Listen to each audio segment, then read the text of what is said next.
No,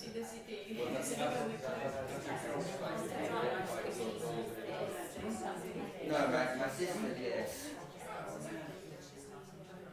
Is your son plays violin all the time? Or?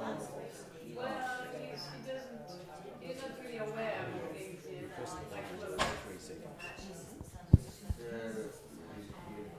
Is he write or not? His handwriting is alright? He's learning how to hold up his skills. We'll have to hook And that's for the Yeah, I'll leave that for questions. We'll need that for the. So we don't need that on now. No, it's off. Yeah. I think you'll put this in your. You're going to be on. You're on YouTube. Yeah, after slide 30. It's all being recorded. You know that you're live and it's being recorded.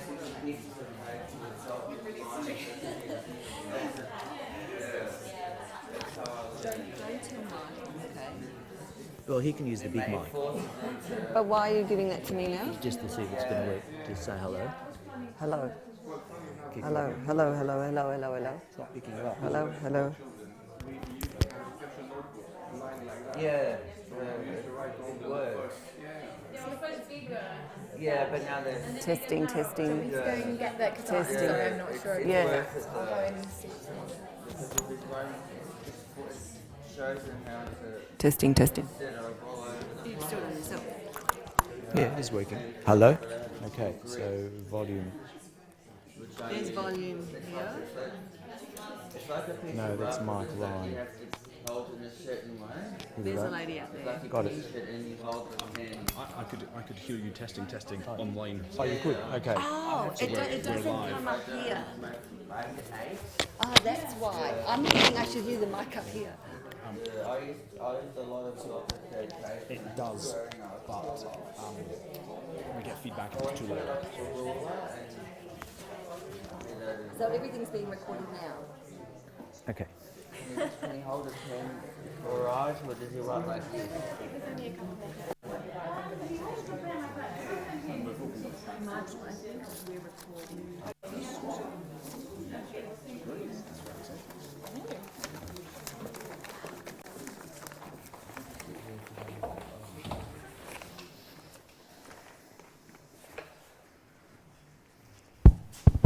Good morning and welcome to the Patrick Wild Centre.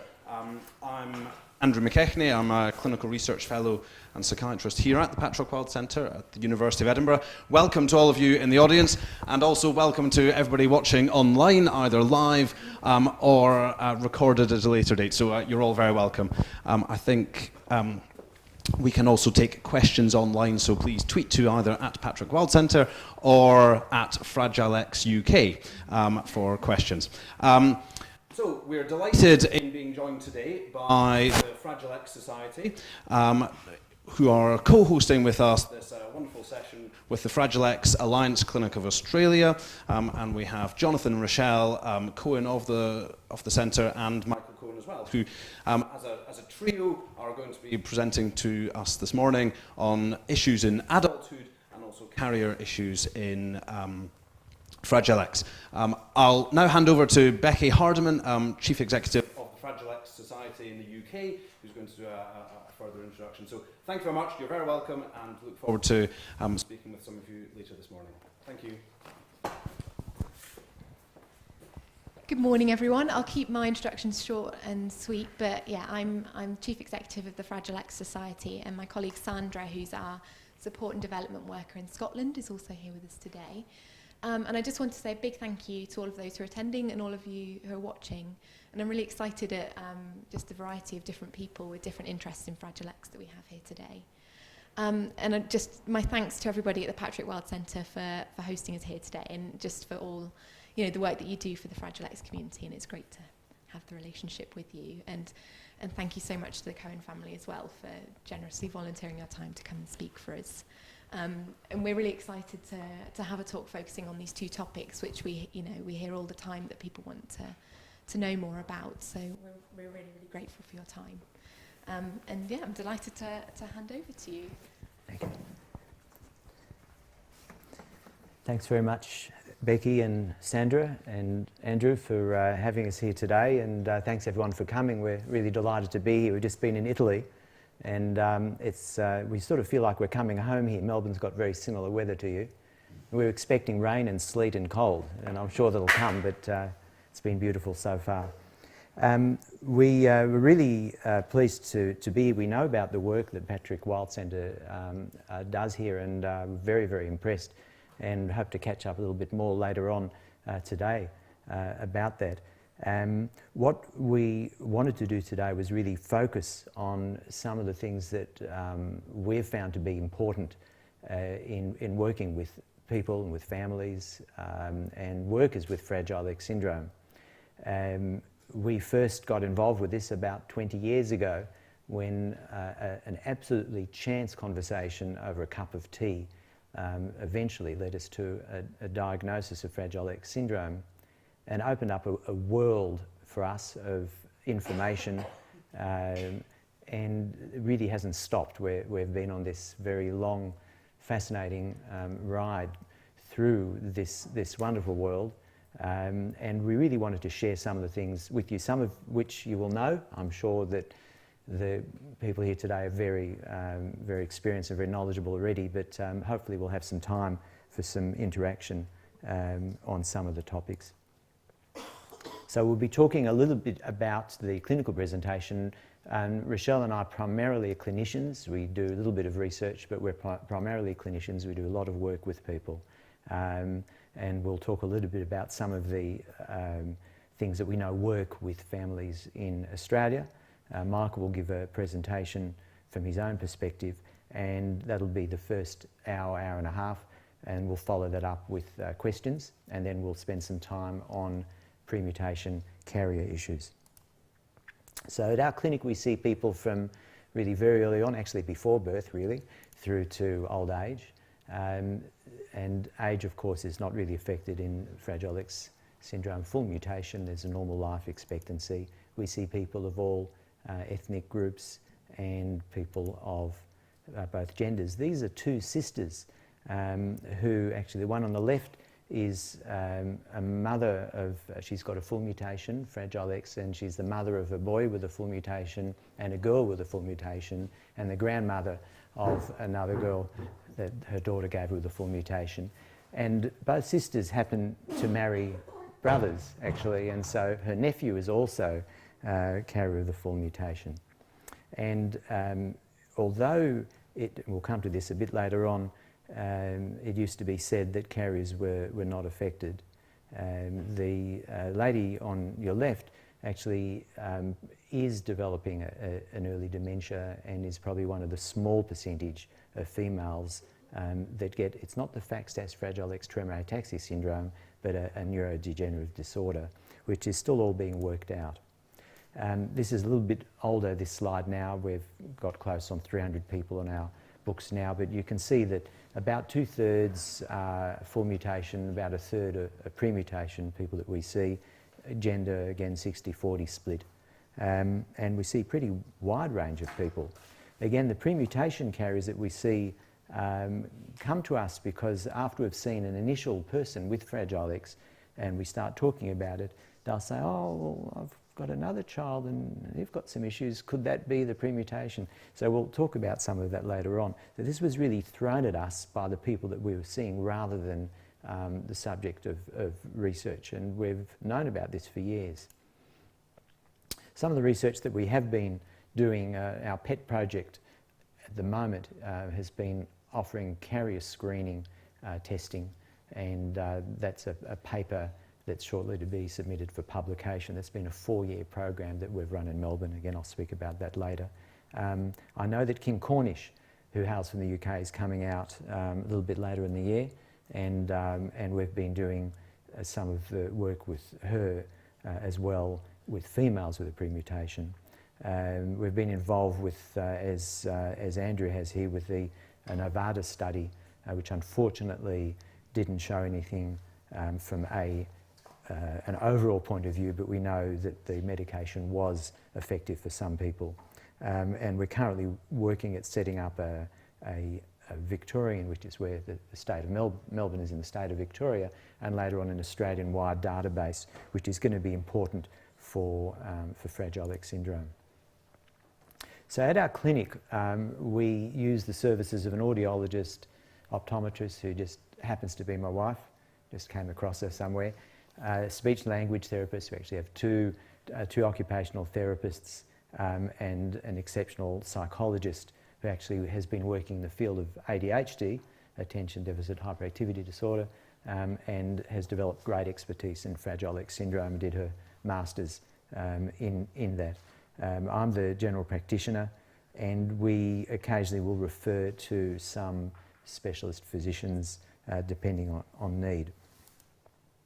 So at our clinic, before someone is seen, we really need to know a lot about them. We need to make sure that their hearing is normal, that their vision is normal. So with someone who's having difficulties understanding the world around them, initially, if they happen to be hard of hearing or have got some significant visual issues, that's just going to make any sort of learning or taking part in employment extremely difficult. So we really need to get that sorted out, and I'll tell you a few things that we've found there shortly. We put people through a ton of questionnaires. I'm sure everyone here is going to be familiar with a lot of them, looking at both IQ, functional performance, and behavioural issues. Where possible, if the individual can fill out the form themselves, that's good. Otherwise, parent or teacher or carer or someone in employment will do that. We look at their past assessments which have been done over the years, and I'll look after the medical assessment. So again, this is a summary, and I'm sure everyone here will be very familiar with this, just to get terminology right. The pre-mutation carrier range, so the expansion of the gene, is going to be between 56 and 230 repeats. Sometimes that's written as 200 repeats because the average is 30 repeats, so if you add 200, that makes it 230. There's often confusion about that. And generally at around the 200, 230 mark, plus or minus, that gene gets so long that it starts to switch off production of Fragile X protein. Just to review the way the gene expresses itself, there's really three general areas. There's the developmental area, which is to do with intellectual disability, learning difficulties. This terminology has been changing. I'm not sure what the politically correct terminology is in the UK at the moment. Are we with intellectual disability, or are we with learning disabilities? I think we're transitioning from learning disability to intellectual disability, which is good, because I think the United States are doing the same. And of course, the United States used to be mental retardation, which is politically absolutely not on anymore. That's moved to either cognitive or intellectual disability. But it's a global delay that we see. We rarely get people coming in to our clinic and saying, look, our son, our daughter is having difficulty learning and has been diagnosed as having an intellectual disability. The reason that they come in is almost always because of behavioural outbursts. It's the most challenging area, Fragile X, and people we find are actually not so concerned. They can handle learning issues. It's the behaviours that are the greatest challenge, and certainly with kids very early on, what we see is often ameliorated, often gets a little bit less, sometimes a lot less, as people enter adolescence or get into adulthood. Somehow people will learn to deal and cope in their own way, but not always. And very commonly with adults, what we see is a long period of quiet behaviour, nothing. So we may not see someone for years, then all of a sudden a carer will come in and there's been some form of aggressive behaviour or some sort of outburst out of the blue. And the typical reason they'll come in is they'll say, oh, it must be the medications, doctor, can you change the medications? And you know, I'll always look very hard for why behaviour has been absolutely fine for a long time and then bang, aroused. And there's always a reason, always.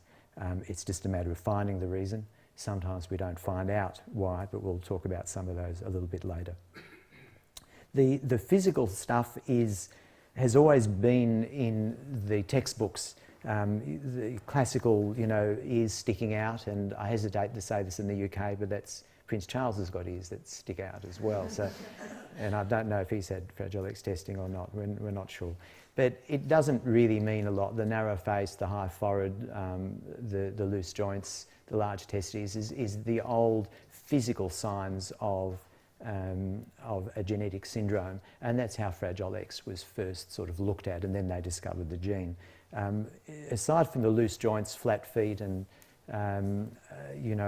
sometimes loose connective tissues causing recurrent ear infections, and very rarely a looseness of some of the heart valves, this is not a really important thing.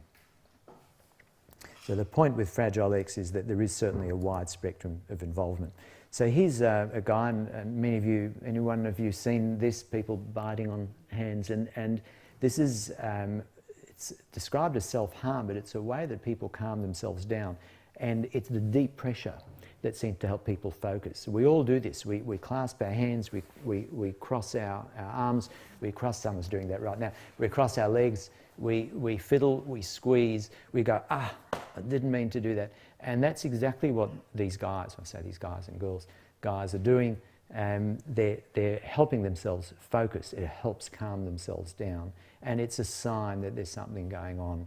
They're hyper-aroused, they're agitated, and that works for them. It works so well they just keep on doing it and they get this chronic scarring. This is the hyperflexibility, and this is the guy that I was telling you about before that did so well on the Novartis trial. He's just showing you, he's just being a bit clever here, that he can stretch some limbs around all over the place.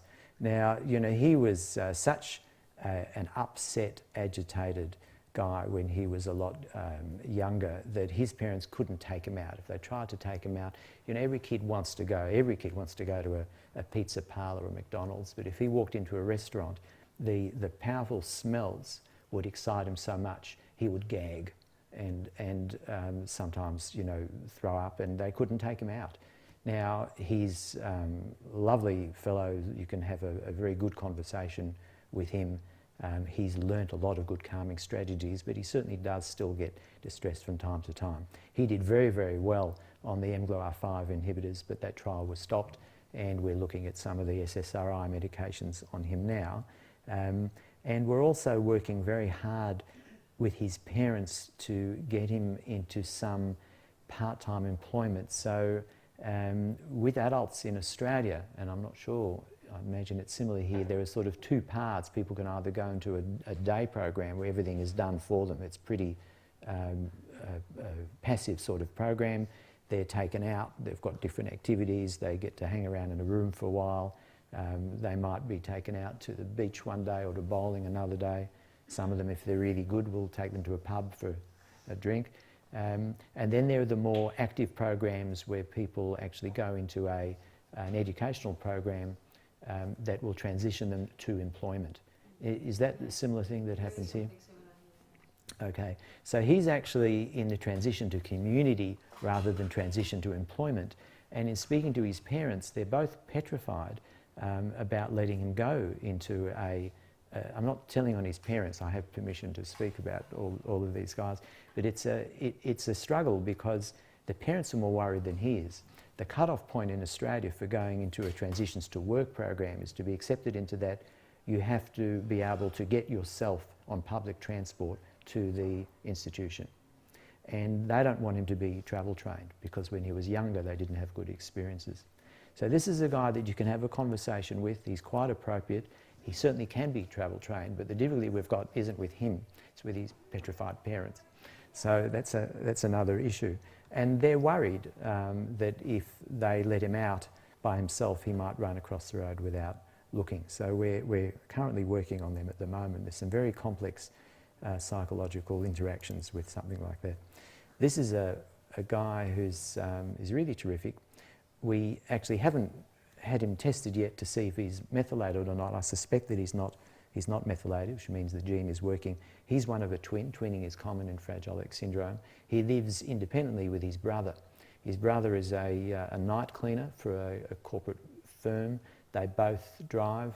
His brother drives himself to work.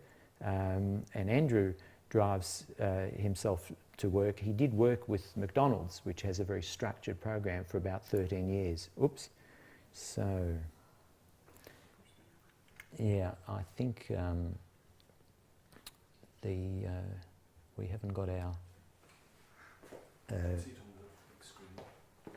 want to get down here? Yeah. Oh, okay.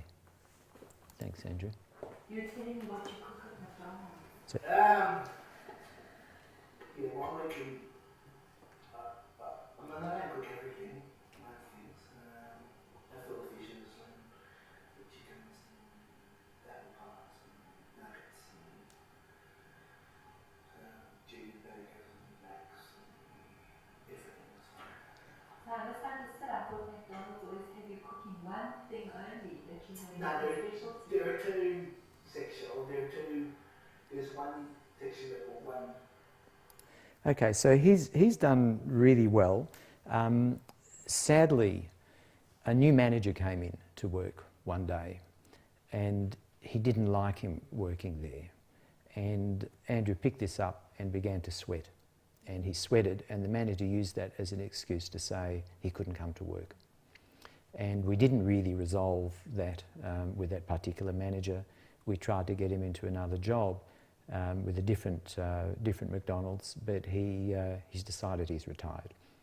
So it doesn't always work out well, but it did for 13 years. And it worked well because McDonald's offers a very, very structured program. And that's the key to success in employment with adults, is it has to be absolutely black and white, concrete visual instructions to follow through step by step.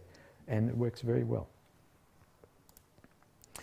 So females with the full mutation. Now, when we came into this area, which was in the 90s, mid to late 90s, the general word was females with the full mutation are not affected or less affected. Anyone got female daughters? Yeah. Okay, what do you reckon about that? That was always the assumption, because the other ex backed them up in the room, that they were not as badly affected as a boy. And do you agree with that? From your daughter and the people you've seen? I've got a comparison. The same generation, my sister's son is much more affected than the daughter. The daughter works, she drives a car, she's now 50, and she's married, she's had children. Fantastic. One of her children he's a twin, and he's quite severely affected. Yeah. So, but I would say she's not as affected as her cousin.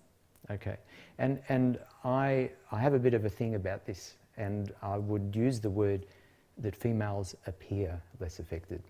And I don't know how you feel about that. So certainly they get a lot more done. So their IQ is, as a group, is not as severely down as so their learning issues are not as severely affected as their male counterparts. So 70% will have an IQ less than 85, but half will have a significant intellectual disability with an IQ less than 70. Of the ones who have a normal IQ, and it's not always the case, so I'm not targeting your daughter or anyone in the room. Severe problems with number.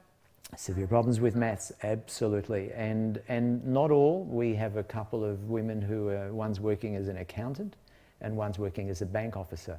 And I sort of shudder to think how that could work, but it works because that's putting numbers in boxes and making them equal on each side. And they can be very good if things are set up again in a very structured way. There are a number of problems that the girls have with similarities, executive function, I'll talk about a little bit later, and visual spatial issues. So you know that famous book, Why Women Can't Read Maps and Men Don't Listen, is partly about Fragile X. It's things like reading maps and putting things into place can be very hard. Certainly maths can be very difficult. So we do see relatively high verbal scores in the IQ test and things like picture completion as to be much relatively higher in females with Fragile X. But we do see the executive function, which is about planning and organisation, to be extremely difficult. So I think because the girls tend to have a normal range IQ, girls and women have a normal range IQ, but then suffer from planning that can really make things difficult. So they're expected to have a higher function in some areas, but are not able to deliver. So things like doing the household budget planning, planning holidays, sometimes they get into a bit of a mess, and that can happen at work as well. So we see with a lot of the girls with Fragile X that about a third have ADHD.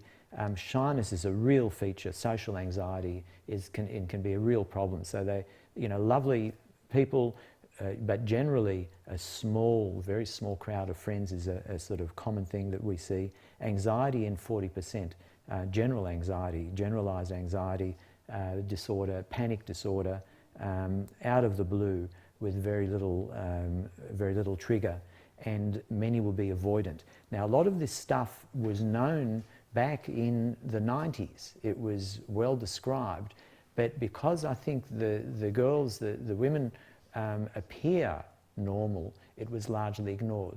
And I always remember a clinical director at our town in Melbourne saying to me, "Oh, we don't worry about the girls because they're going to go and get married." I was very proud of myself. I didn't hit him or say anything or swear, but that was the general attitude. And I think largely these subtle things, somebody who's quiet and sits up the back of the classroom, not saying anything, will be ignored.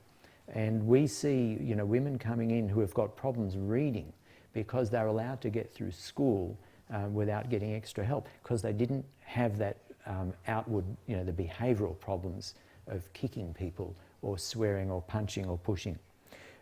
We see girls the extreme end of the anxiety order with selective mutism. So all of these things have been well described, but I'm not sure they've been fully recognised for the impact that they have on our girls. I'm learning. Here we go. So here's a girl who is quite severely affected. She has not got selective mutism. She can't speak. Where's the chips? Show the chips, Peter. So she can't say, but she can point. Show the chips.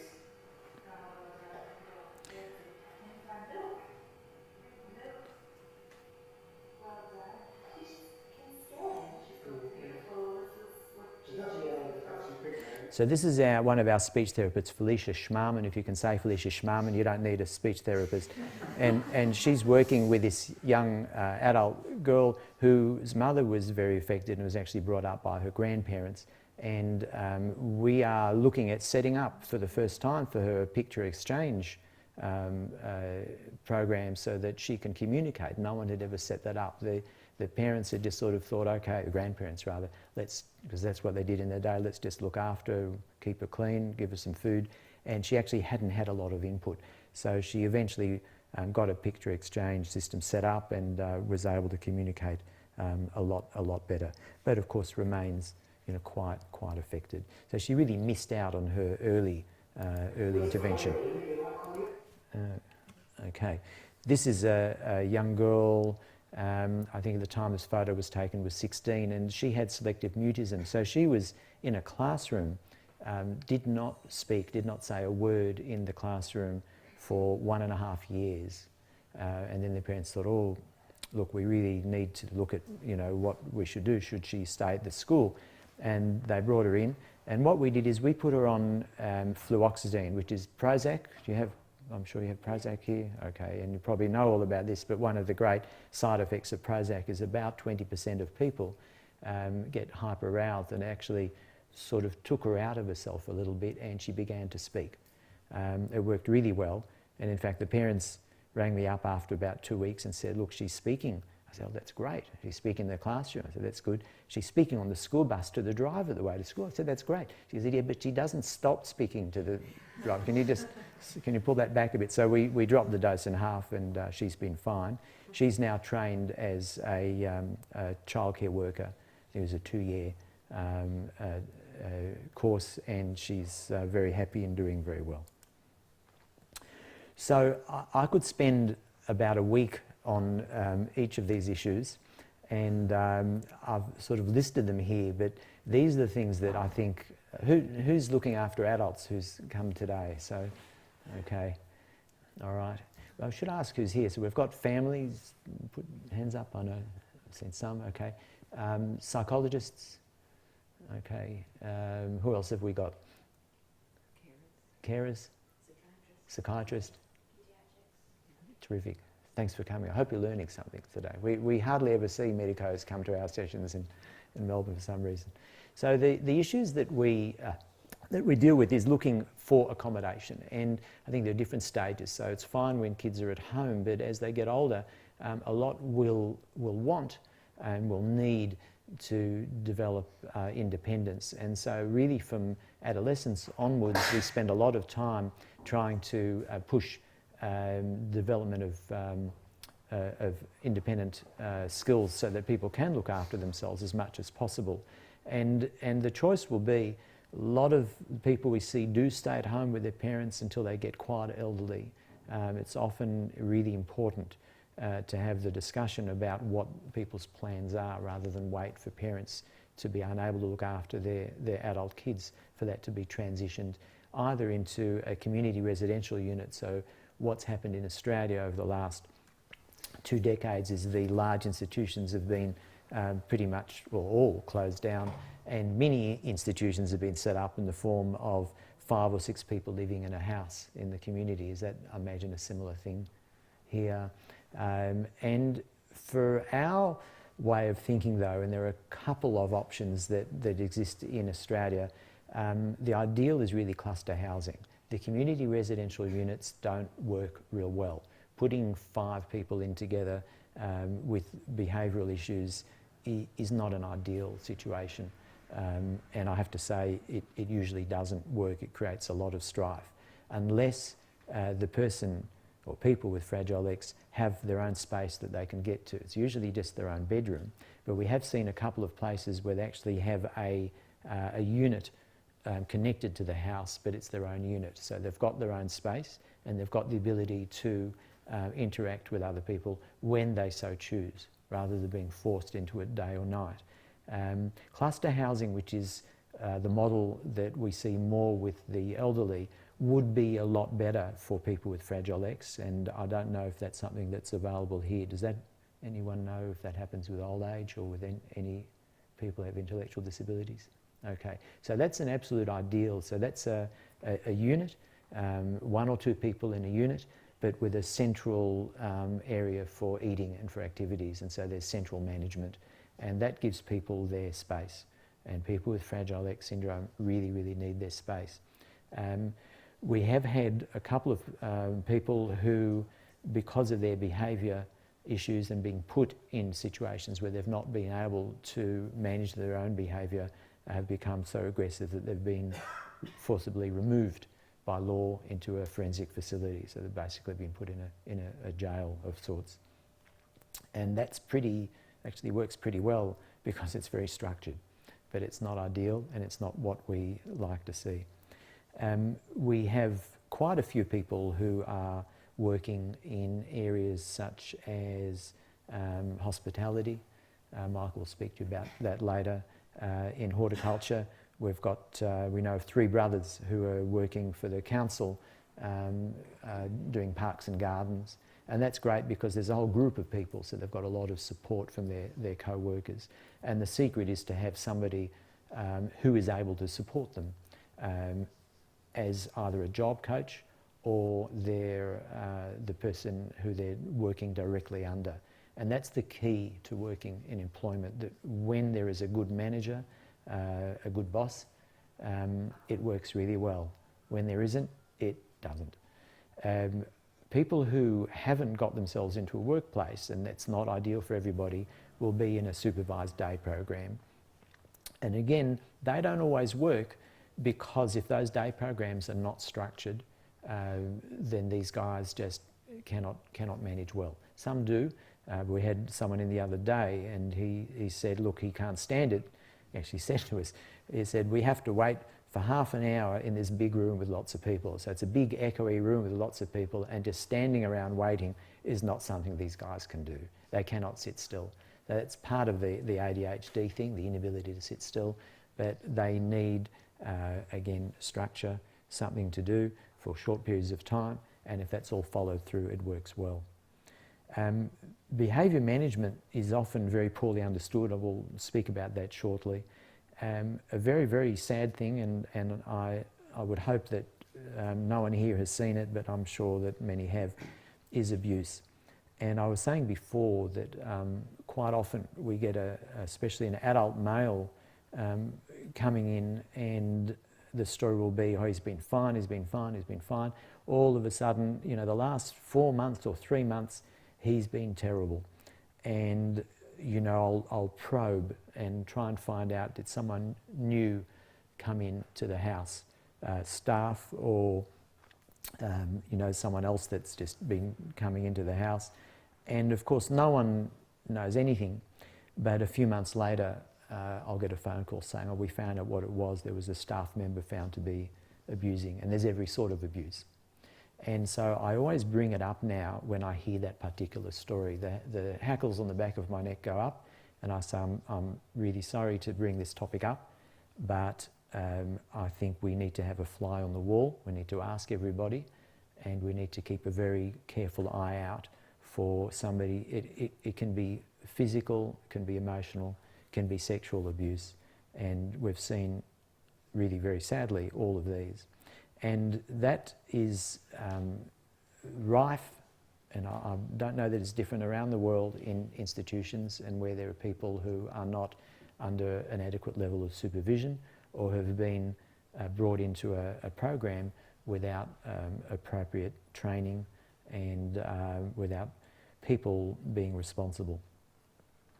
So the big challenge for us is when there's a high turnover of carers, people working at the community residential units or in employment, how to keep people trained and how to keep them upskilled.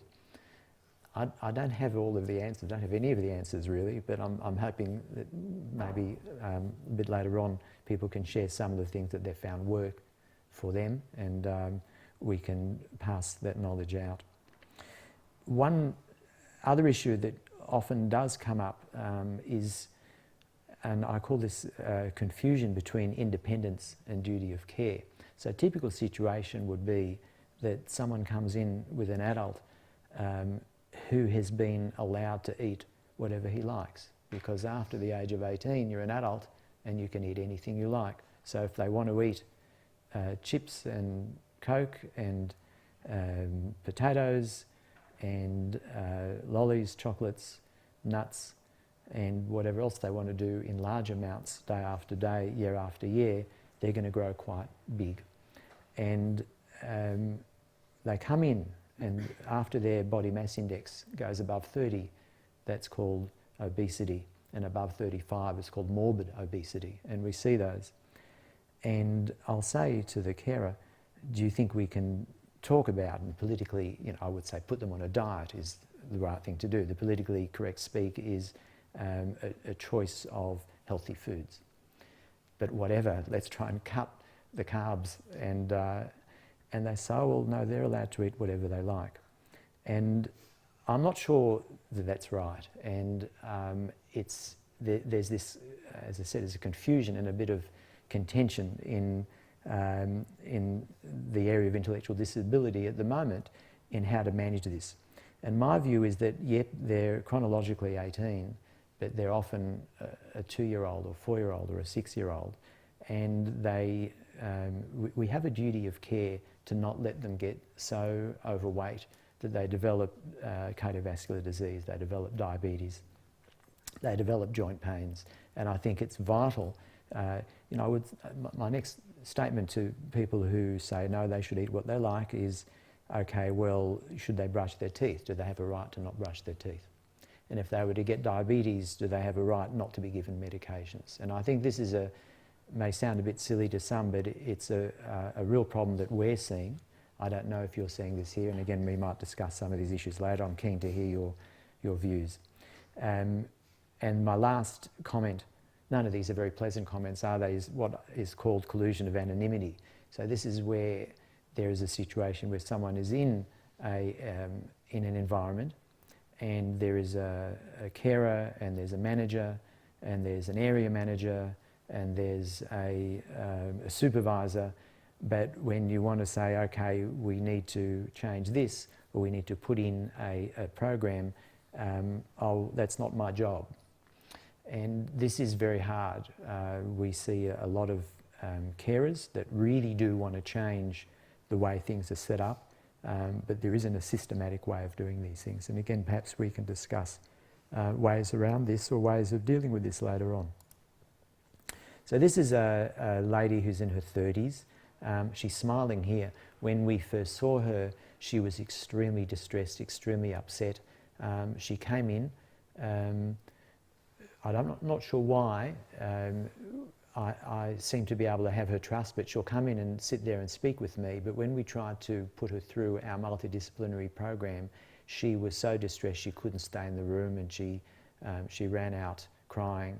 And neither her carers nor I or anyone was able to find out what the problem was. We did speak with the carers, and we did discover that there was a person in the house with her that she just really didn't get on with. We're not sure what went on. We never found out what went on. Not making any aspersions as far as what went on, but she changed houses. Somehow one of the staff managed to get her into another house, and this is the result. And she came back in smiling, happy, and is really fine. So there was just one person in the house that we'll say she was not getting on well with, and that was the simple fix, and a very simple fix it was. This is one of 4 brothers that live in Shepparton, which is a country town about 2 hours out of Melbourne. They've grown up there. They're known by the community. One of the brothers works, but they all live together in a shared house. So this is one community residential unit which really does work well. They do their own cooking, they do their own cleaning. They have a supervisor that comes in a couple of hours a day, and I think stays overnight as well. It works really well. Now, I think they've grown up together, so they know each other's foibles, and all of the interactions have been sorted out. But they've got quite a strong degree of independence, and they're around the corner from the parents as well. And say again? Are they all affected? Yeah, full mutation, and very affected. I mean, really, difficult, different levels. But one or two are able, you can have a conversation with, and another couple not. One works part-time in town, and I think that the secret there is firstly the community. It's a quiet place. It's not busy. There's not a lot of traffic. It's a country town, and they've grown up there, so really everyone locally knows them. And they're accepted for these are the brothers. So I think also it's just luck. They've got a nice house, and they get on well with each other. They don't rile each other, and if they do, they don't get hyper-aroused. That's a good thing. They've had some good workers with them, but we find in general the country towns work a lot better than people living in the city. For that reason, it's quieter, there's less sensory input, which we'll speak about. So I wanted to speak to you a little bit about a workshop that we did at the National Fragile X Foundation meeting in LA last year. Has anyone been to the USA meetings? No. Great. I'd strongly recommend that you go. We're very close with a lot of people in the USA. We actually haven't met a lot of people from the UK. I know you have conferences, but this is set up as an international conference. There are people from all over the world. There's usually about 1,000 people there. Sound like I'm selling the conference a little bit. I am. There's 8 concurrent sessions, and this was the 8th session. This was the first time that there had ever been a session run for young adults with Fragile X syndrome for mutation ever. So they've been having these conferences for well over 20 years. And we'd been to a few, and I think you'll all be familiar with Marsha Braden, who's an educational psychologist who works in Fragile X. And rather than seeing these guys hang around bored during the meeting, we thought, look, let's try and do something for them. So we ran quite a few meetings. We took a couple of our speeches from Melbourne with us, who did the 3 C's: conversation, conflict, we ran a conflict resolution workshop for these guys, how to manage hyperarousal, and then for the people that were sort of not so, a bit more affected, not able to take part, we had massage therapy. One of the girls with Fragile X is actually a authorised massage therapist, and she taught massage therapy and did some with some of the people there, and we had a dance class as well. So this is one of the guys doing his Michael Jackson imitation, and he's got a white cap, and this is one of the workshops. These are three of the guys. Now I want to sort of give you a picture of this. We didn't know how good this was going to be and whether this would work. Most of these people had been through school. School did not go well, then got off into work or day programs. We had a room of 40 people between the ages of 17 and late 30s, sitting around tables with white tablecloths, interacting and taking part in these workshops. And I'll take you through some of the things we did for 2.5 hours. And, you know, what's going on here? Why were they doing this? They'd never been given this opportunity. They're ready now. They're in their 20s, they're in their 30s. They're ready for this. They're 8 to 12-year-olds, really. And, you know, admittedly, a lot of the people are the cream from around the world in terms of skills and abilities, but no one had ever run one of these workshops. Not patting myself on the back here, I'm just saying that we did not have an opportunity. They had different levels. So Rochelle was saying that some were not able to speak, some were very affected. But the nature of the syndrome is that the receptive speech, so the ability to understand, is a lot greater than what they can often tell us. And we're a little bit embarrassed actually after we saw the level that these guys and girls were functioning at. So we had Marsha Braden and Rochelle and I, Jennifer Epstein, who's also an educational psychologist who does relaxation therapy classes and did with this, and Brenda Finucane, who's a genetic counsellor in the States. And this went on for 2 or 3 days, by the way. We had morning sessions. I'll tell you a bit about the anxiety workshop that we ran. So we had pre-printed paper slips in 3 colours with the antecedents, the symptoms that people feel before or while they're getting anxiety, and how the behaviours came out. This is the ABC. Everyone's familiar with ABC. So there's an antecedent, a trigger, a behaviour, and there's this feeling. So symptoms is what people feel. And we'd pre-typed them all. We also had some blank ones so people could write in things that we didn't think about. And then we collected all the papers and collated them. We put them up on a board, and we got everyone to speak a bit about what they felt when they felt anxious. And these are in order of frequency. So being rushed, when someone feels that put in a rush, makes them feel anxious. It's a trigger. Change, we all know about change, you know, those transitions are hard. Public speaking, not with all, a few guys that likes getting up. New things, making decisions. Noisy kids, noise. Loud arguments, someone having an argument at work, nothing to do with them, but the person hears their boss yelling at someone, they can then get violent. It just gets so, they're hyper empathic, they get so worked up. Phone calls, I don't know why phone calls. Starting chores, driving, this again, flying in an aeroplane, not for everyone. Those last two, failing, making a mistake, is a real trigger, and that can go on back through childhood. So, you know, when we get people coming in with behavioural problems, we go through with the carers what had happened before the behaviour.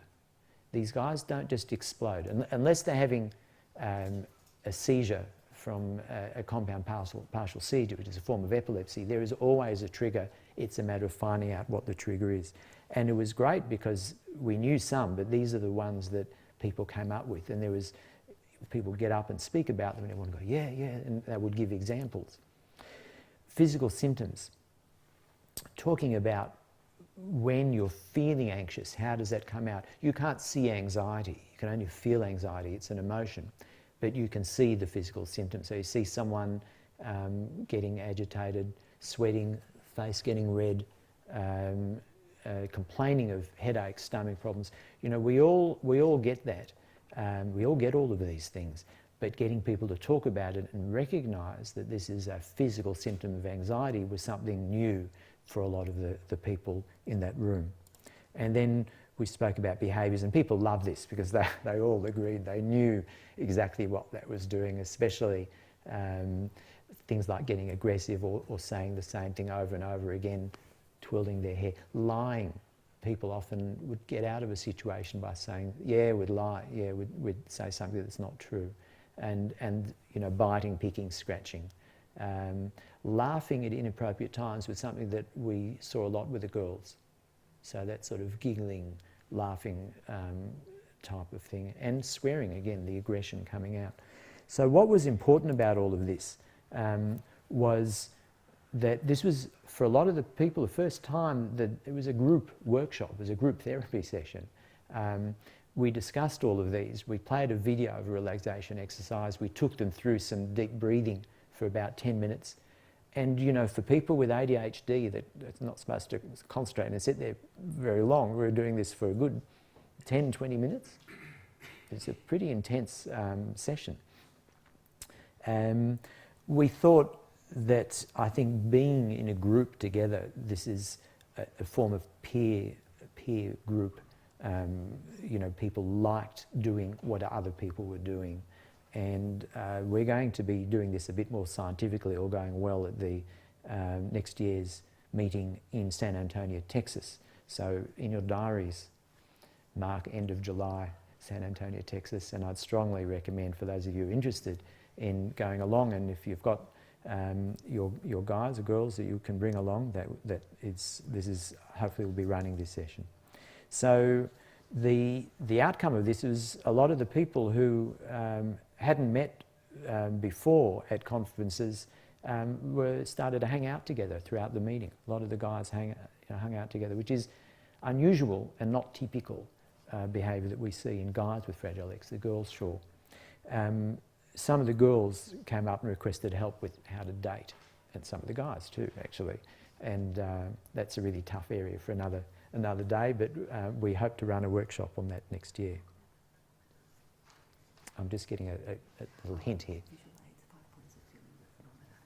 Okay, so the visual aids, Rochelle's just suggesting I just spend a bit of time on that, is a visual thermometer. So you've got, I haven't got a picture of one, but it's from 1 to 5 of how people are feeling, and to be aware when they're about to explode and to recognise their symptoms. So by going through these symptoms to say, right, where am I? And people could point to a different part on the scale to recognise that, to know then that they need to introduce some sort of calming strategy. So this is a very, very structured approach, and I'm mentioning it, I'm talking about it because it actually works. And it's something I think that's very hard to do with one person, and I think doing it in a group takes the focus off that particular person. And when that person hears, oh, other people are feeling that as well, other people doing that, yeah, I'm there, I'm higher on that graph, or I'm lower on that thermometer, and then I can do this strategy to just bring myself down so I don't get that unwanted behaviour. Because none of the guys wanted these behaviours. They all felt bad about them afterwards. Always do. So one of the great things of the conference, you get to meet so many people. This is, gene's a wonderful thing. So this is a young guy called James Wackerman. That's his dad, Charles Wackerman, great name for a drummer. Chad is one of the world's top 10 drummers. He worked with Frank Zappa. He was on tour with James Taylor just before then, and he has taught James drums since a young kid, and they had this great LA band at the conference dinner, and James got up and did accompanied the band, and he's one heck of a drummer. So I'm not sure whether he's got this extra drumming gene, because his dad and his grandfather and his uncles are all drummers. But he had been taught drums from, early on, and he would use the drums in the morning. We stayed with him one year as a calming strategy, that sort of deep pressure but he can really, he can't read a note of music, but he's learnt the songs, and he's as good as any drummer in the States. It's not a video, I haven't got the video. All right, I'm going to introduce Rochelle Cohen, who's going to speak to you a bit about hyperarousal, which underlines so much of the behaviour we see with Fragile X. Now, a volunteer, could we ask for a volunteer from the audience? You're going to need this because you're online. Either.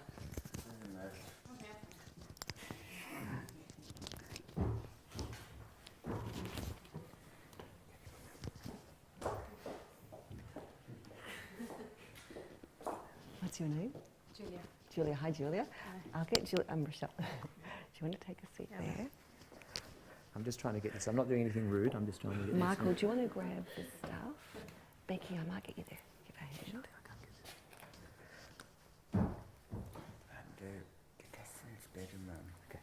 We'll do a mixture of things. This is better one because this one just doesn't make any noise. Okay. So you'll do that and the light. I've got a... Okay. And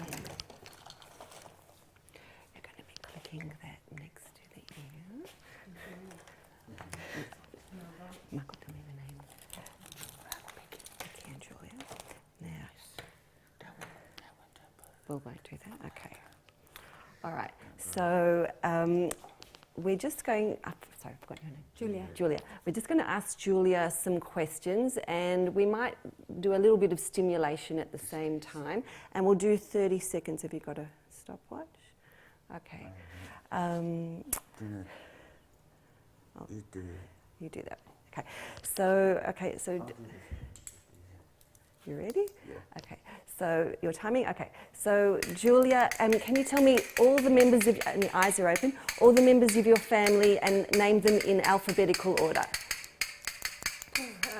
Theo and Vasila. And can you also tell me their ages? 8 and 60. Thank you. And can you count backwards from 100 by threes? Oh, well, 197 and okay. Okay, we'll stop. We're not even up to there. Thank you. How did you feel? Yeah, it's difficult to focus on the answers. Yes, yeah. And how do you feel now? I'm fine now, yes. Good. Thank you very much. Thank you. So that was only probably about 20 seconds worth, but we all know how it feels when we're hyper-aroused. So, I have memories of trying to be on the phone and the kids are saying, Mum, we want this, and then someone else is calling, and you just want to get one thing done and you can't manage because everybody's wanting your attention and it's difficult. So you feel like you need to go in that fright or flight mode. So either tell everyone to shut up or just run away. And so the arousal really affects your attention, affects your learning, affects really everything. So if we think about what is normal arousal level. So I think at the moment you guys have been sitting here, hopefully you're not too sleepy, and we want this as your normal arousal level. So when we wake up in the morning, so we'll call this time, and we'll call this arousal. So if we wake up in the morning, we're pretty tired, we want to get up to our normal arousal level, what do we do to sort of wake us up? Stretch, coffee, shower, coffee and tea, yep, shower, and then I think we're sort of probably pretty much there by breakfast level. So we're normal arousal level, then we get ready for work, we're pretty focused, we're driving to work, there's a traffic jam, we almost have a near miss. So we're hyper aroused, we've gone right up there. And then we arrive, our office is trying to calm ourselves down. How do we calm ourselves down? Deep breath. Music. Whiskey. Okay, so we've all got different methods of trying to stay within this normal range of arousal level. So if we're under aroused, we try and have to stimulate ourselves to get up there. If we're hyper aroused, we have to try and think of relaxation methods to try and calm ourselves down. Because this is really the optimal level to really learn and focus and attend. Now with Fragile X, population, they actually can't manage that arousal. When they're hyper-aroused, it stays at that level. And they've got a very different filtering system to us. So I might be talking to you, if that light's flickering, it probably doesn't bother me as much as someone who has Fragile X, who will find it really annoying. And then if you magnify everything 10 times, so if the sounds are annoying, a touch is annoying, a smell is annoying. So I remember when my husband would have his coffee and do some work with Michael, just homework, and Michael couldn't stand it, would say, what's bothering you? That smell of the coffee, I can't stand it. So little things that you wouldn't even think about can really affect how they're able to function in their day, whether they're able to pay attention, whether they're able to learn.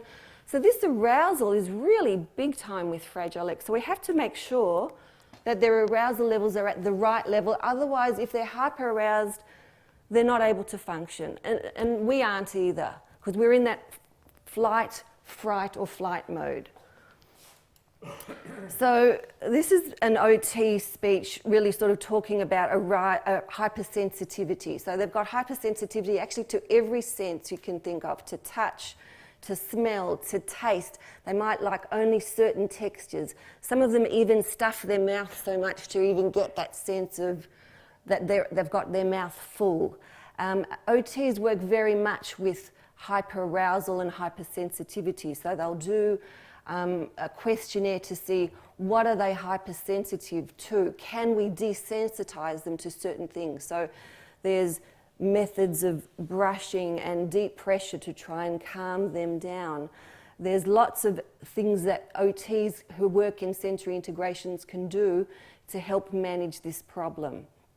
Same thing with visual sensitivity. So even what we call gaze aversion. So even in Western countries, we say it's important when you speak to someone to look them in the eye. And we say that's a polite thing, whereas in Asian countries, it's not so polite.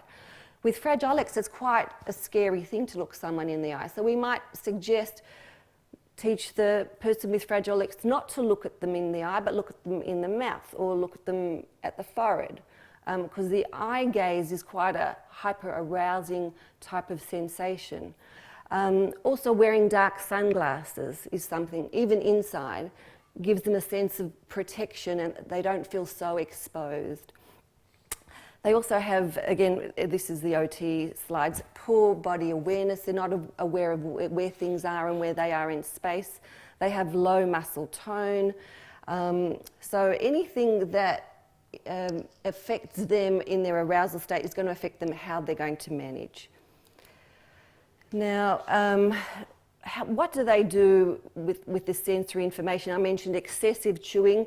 They might chew food, they might chew their hand, they might chew their collar, like this. You might find really wet collars on, or chewed collars. They might, it looks like self-harm where they're actually scratching themselves or biting themselves, but all of this is to do with arousal and hypersensitivity.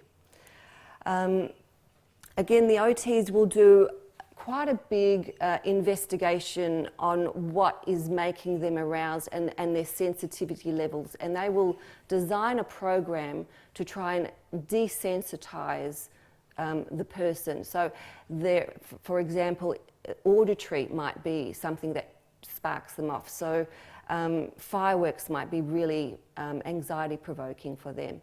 So things that we can do as parents and carers is to be aware if this is going to really set you off, then have headphones or earplugs or get a Walkman so that they can you can preempt the situation that might be arousing. But there's also certain therapies that can be designed to try and decrease, make them more desensitized to this situation. And they talk about a sensory diet. So really throughout the day, a person with Fragile X needs to be doing regular calming strategies or desensitization strategies to help them manage.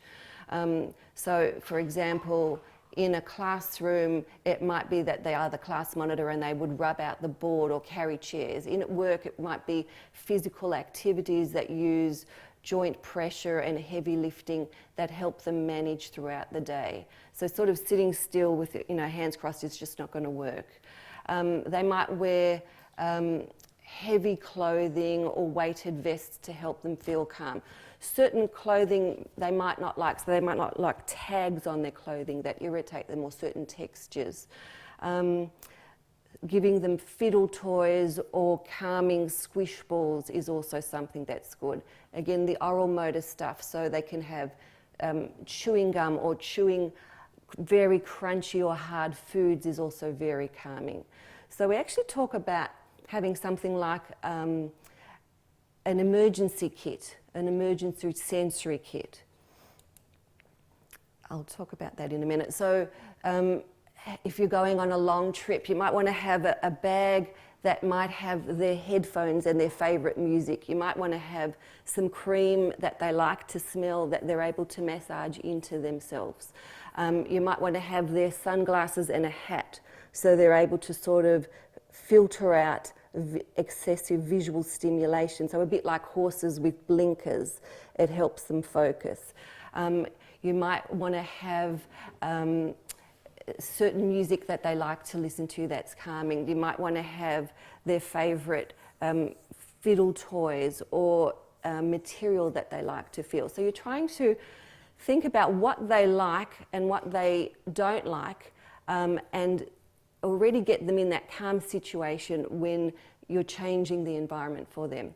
So I've written this sort of what I call the sensory defensive table. So if we look at all the different senses, so noise, and it's touch, smell, eye, movement, light, and oral.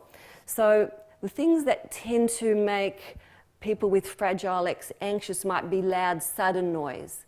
They might react by flapping their hands or biting their hands or starting to get quite anxious. So if we preempt that, we go, okay, there's going to be fireworks tonight. Let's get headphones, let's get ear plugs, let's pre-plan for that. If you know that they don't like sort of gentle touch and people are going to touch them in a queue, don't put them in the queue, let them wait somewhere else, and then you know, okay, now we will be at the front. Don't put them in they need to be seated at the edge of the seat, so like when you go to a theatre or if they're on public transport, you don't want them to be sort of brushing by people all of the time. Certain smells, so if they don't like, for example, coffee, make sure that you've brushed your teeth before you're sort of, you're going to speak to that person. I mentioned gaze aversion, so a person with Fragile X finds direct eye contact very confronting, so don't demand it, get them to wear sunglasses. Certain movement is a bit scary, so gravitational, so up-down movement, certain rides on like Luna Park might be scary, but rocking ones like a swing or a rocking horse might be calming. So again, find out what they like and you can use that as a sort of a calming strategy. Again, oral motor, so they might not... Let me ask you, are there certain foods or textures that your children or adults don't like? What? Jelly. Anything else? Soft fruits whatsoever. Soft fruits. Okay, so what would be the answer to that? Crunchy, yeah, hard food. The OTs might also work on some desensitization, so even early on they might get electric toothbrushes and work on the mouth, sort of trying to desensitize the mouth, even getting the person themselves, obviously to have clean hands, and then firm pressure on the mouth. So they do certain oral motor activities to try and make them a bit more desensitized to certain textures in food. So there are certain things OTs can do, but obviously crunchy food, chewing gum and things like that are very calming for them. Okay, we'll do swap.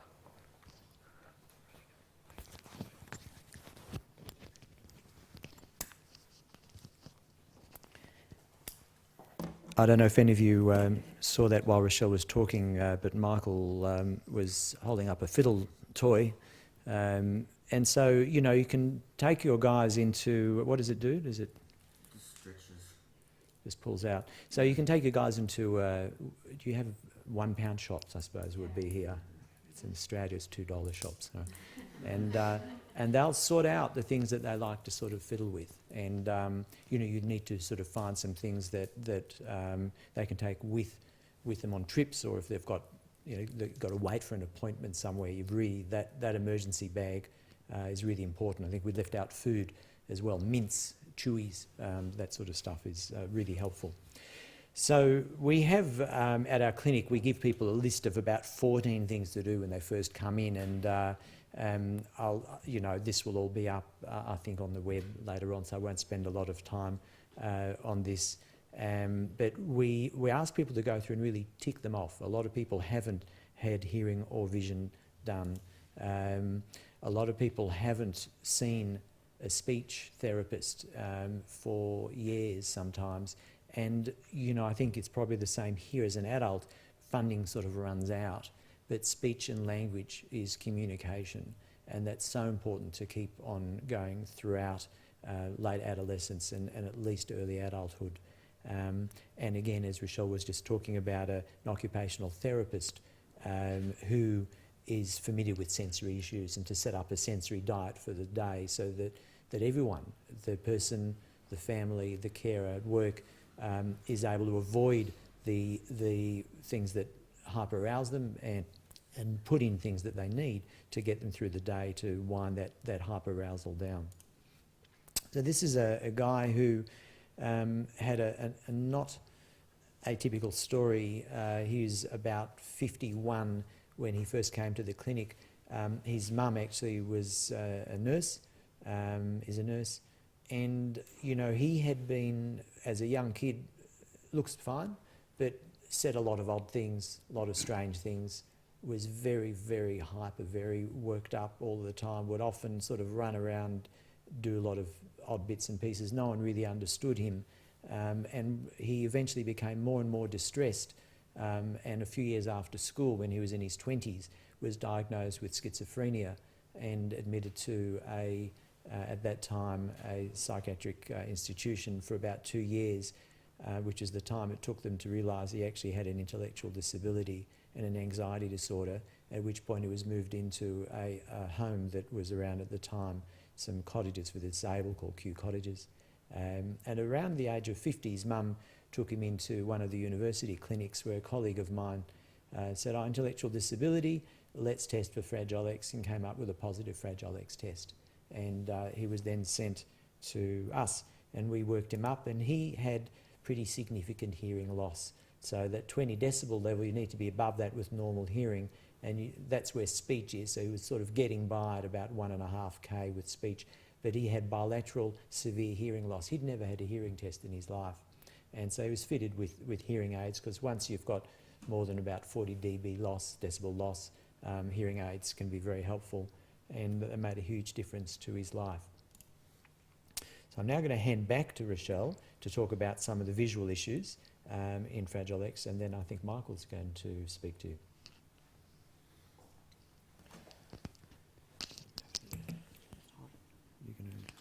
That's all right. Okay, so I think we'll just sort of run quickly through some of the visual cues. Can I just check, has everybody made sure that or I should ask more a question, has anyone had an eye test for their Fragile X child or adult or carer within the last 2 years? Good, okay. So just in the general population, we say it's really important for, now why is that not turning? For everyone to have an eye test. For people who have a disability, it's extremely important, because often there's more problems that we find. So if you think about vision, it's probably one of the most important senses that we have. About 80% of information is visual information. So we have to make sure that there's no sensory obstacle to learning, and visual is probably one of the most important. So vision and hearing, really everyone needs to have their vision and hearing checked regularly. So when I'm speaking to you, or if a Fragile X person is in employment, or just doing anything normally, we expect to have good distance vision, and we expect to have good near vision. we need to be able to change focus. So if I'm looking at someone far away and then I look at something up close, looking at a book or at a magazine, I've got muscles that work to change my focus. I also have muscles that turn my eyes out and in. So there's two sets of muscles working, or really lots of muscles working, and we have to be able to attend visually to a task. So there's really a lot happening visually that we expect. So I'll talk sort of in a nutshell the two types of examination. So firstly, the functional examination, which is how do the eyes work? Do they work well? So when I'm looking at something and it's coming into the eyes, we call that assessment the functional assessment. Are the eyes functioning well? So distance vision, near vision, focusing, muscles, convergence, depth perception, colour vision, and eye health. So all of that's called the functional assessment. And that's probably most of the examination that most optometrists do. Neurodevelopmental optometrists would probably also work a little bit more in the developmental area of vision, so that's called visual processing. So that's what's the brain doing with the visual information. So the eyes are connected to optic nerves, then they cross, they go to optic radiations, and they end up in the occipital lobe back here. So what's the brain doing with the visual information is the developmental aspect of vision. So visual memory, ocular motor skills, visual motor skills. So all of that is really to do with how affected is the person as far as the Fragile X gene goes. So in the functional assessment, again, we recommend everyone to have an eye test at least every 2 years to check that everything is working well. We do not want sensory obstacles to learning or in the workforce. So again, we check distance vision, near vision. Do they need glasses for far away at all? Now, if we were to sort of, I guess, talk about the three aspects of, wearing glasses for far away, we've got long-sighted, which means we don't see well far away. We see well far away, but we don't see so well close up. We've got short-sighted or myopia, which is we see well close up, but not so well far away. And we have astigmatism, which is more football shape of your eye. So you get more distortion. So out of those three, short-sighted, long-sighted, or astigmatism, which one would affect learning more? So I'll just get a show of hands. If you're short-sighted, so you need glasses to see far away, would that affect learning more? So hands up, short-sighted. Hands up those who think long-sighted would affect learning more. And hands up those who think astigmatism would affect learning more. Okay, so well, in fact, the long-sightedness really does affect learning more. So if a person is long-sighted more than normal and they have a lot of trouble with focusing, they're going to avoid near tasks. That tends to be where most of the learning is. And there was a very strong, lot of studies showed that a strong correlation with people who are not corrected for long-sightedness have more issues with learning. They will just avoid close work. So really important to get this checked. Accommodation and focusing. So when we look at something far away, that's the eyes in a relaxed state. And when we look at something close up, the eyes focus. They also converge or turn in. So I might get everybody to do this. Pop your thumb out here and just look at your thumb. Now bring it in towards your nose and stop when it starts getting blurry. Okay, oh, some people are very good. Now then keep going towards your nose and stop when it goes double. So when you see two thumbs. Pretty good. Okay, you and you and you need to see me later on.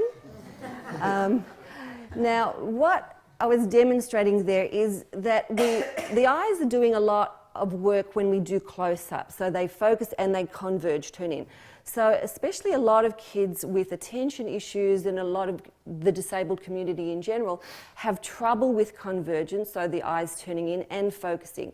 So already you've got sensory obstacles to learning. So there are exercises, there are glasses we can do to help people manage that if there is a problem. Now, when the thumb goes double, that means that the eyes are no longer converging, so going sort of cross-eyed. So some people can only go here, I'm trying to, there, and things will be double up close, so they have to hold it back here. binocular vision, which is two eyes working together, that gives us depth perception. So imagine walking down the steps and you're not binocular, you cannot judge distances. Do you think it would be scary walking down steps? Pretty hard. So we have to make sure that, you know, these adults do have good binocular vision to manage in everyday life. Even just, you know, not being clumsy, working out that I'm picking up this here, picking up this here. That makes it's very important to have, you know, have good depth perception. Eye movement. So when you're reading, your eyes are hopping from word to word, and then they have to hop from the end of that line to the next line. So those hopping movements are called saccadic eye movements. And then when you're just resting on a word, that's called fixation. And then if you're following a ball, if you're trying to catch a ball, that's called pursuit. So there are three different types of sort of eye movements we talk about. And that's all affected in Fragile X syndrome. So it's really important that we can assess that.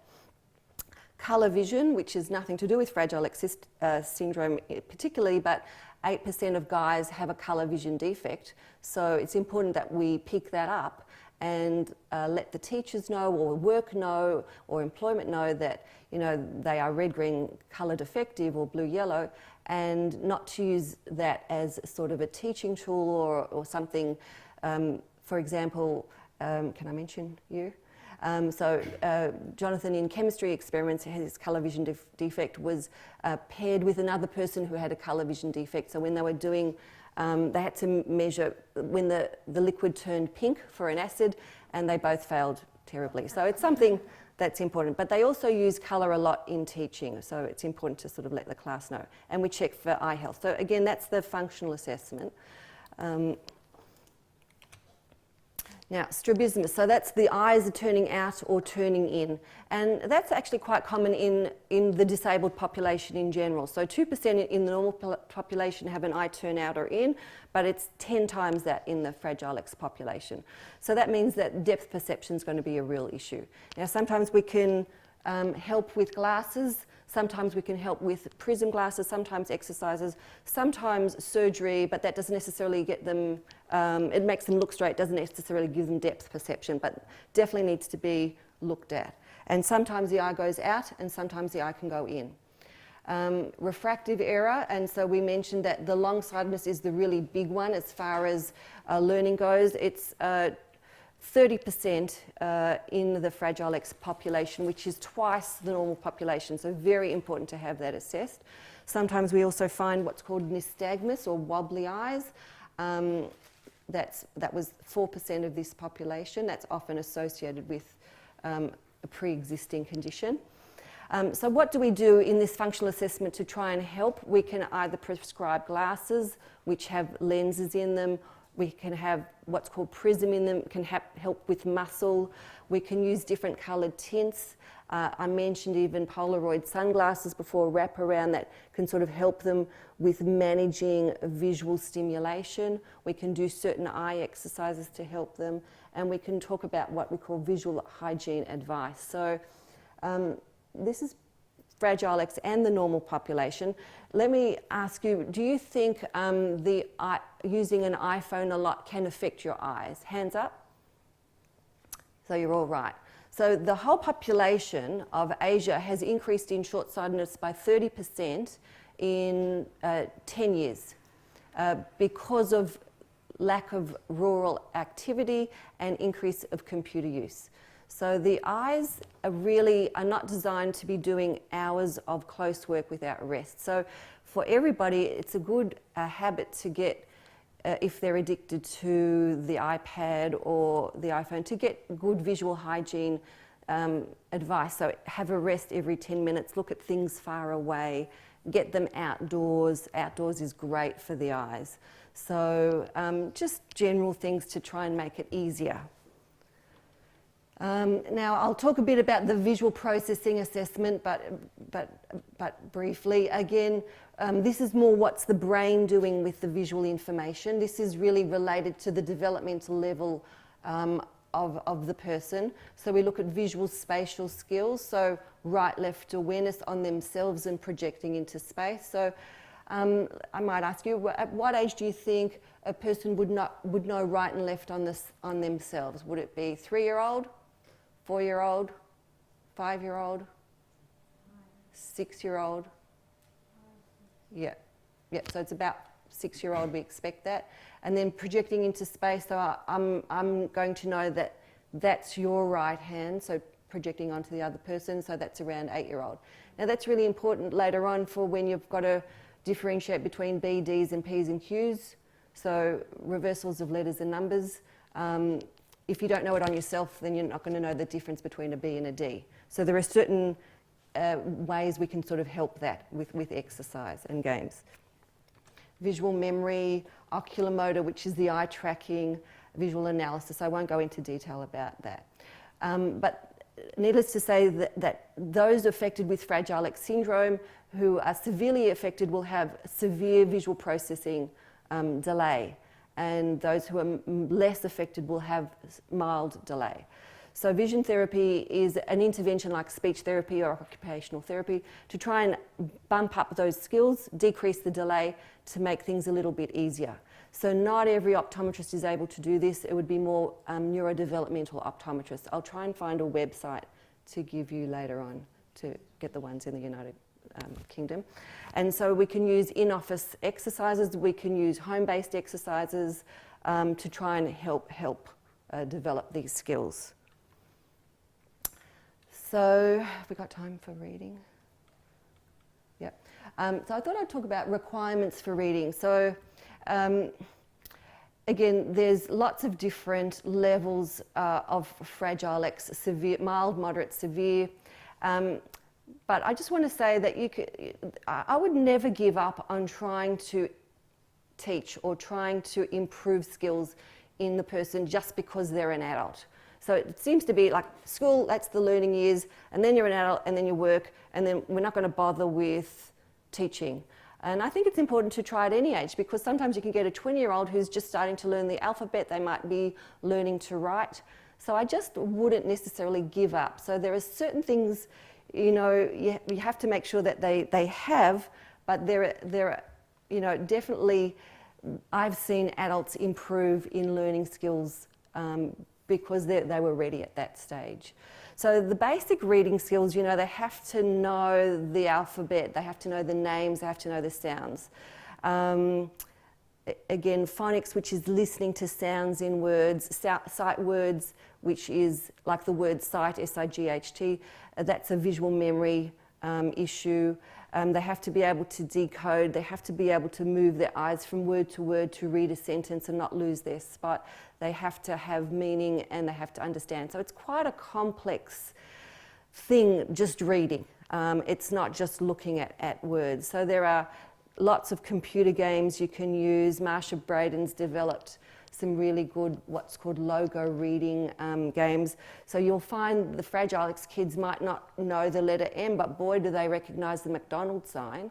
So if you can use the logos that they know, that they'll recognise, and you can take photos of that and turn that into a word, then you gradually fade out the photo. They actually have now learnt that word, and that's her technique for teaching sort of basic sight words. But having the picture with the words really important.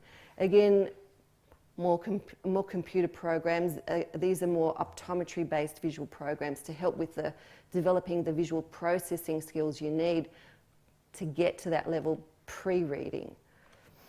Now, with Michael, only recently really, I've put him on what's called the Dynamic Reader program, which is, again, an optometry-based program to help with fluency, which is eye tracking and understanding.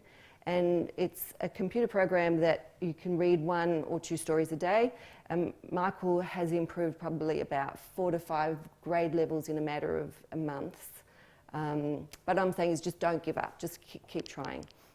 So it's important for everyone to have an optometric or an ophthalmological examination which assesses the functional assessment. I would also do a visual processing assessment to see where they are.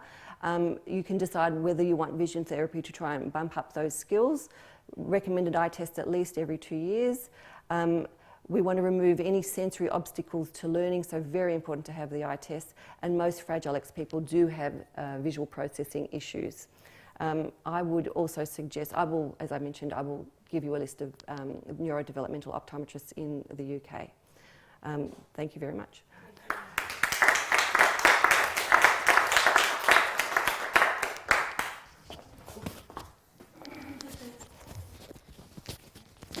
That's visual spatial stuff there that we're seeing.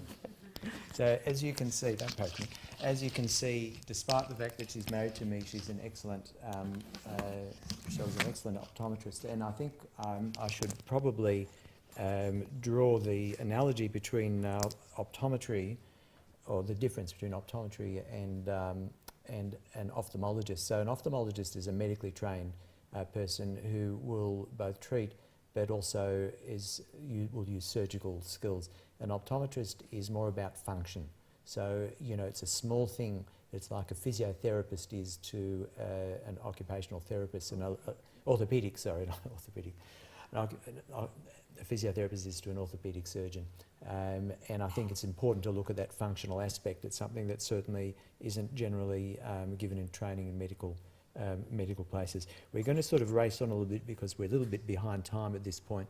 And again, look, the treatments for people with Fragile X are listed up here. We use the same treatments as we do for anybody else. It's the pattern with Fragile X that makes it typical of Fragile X. So we use a lot of medications for treatment of various disorders.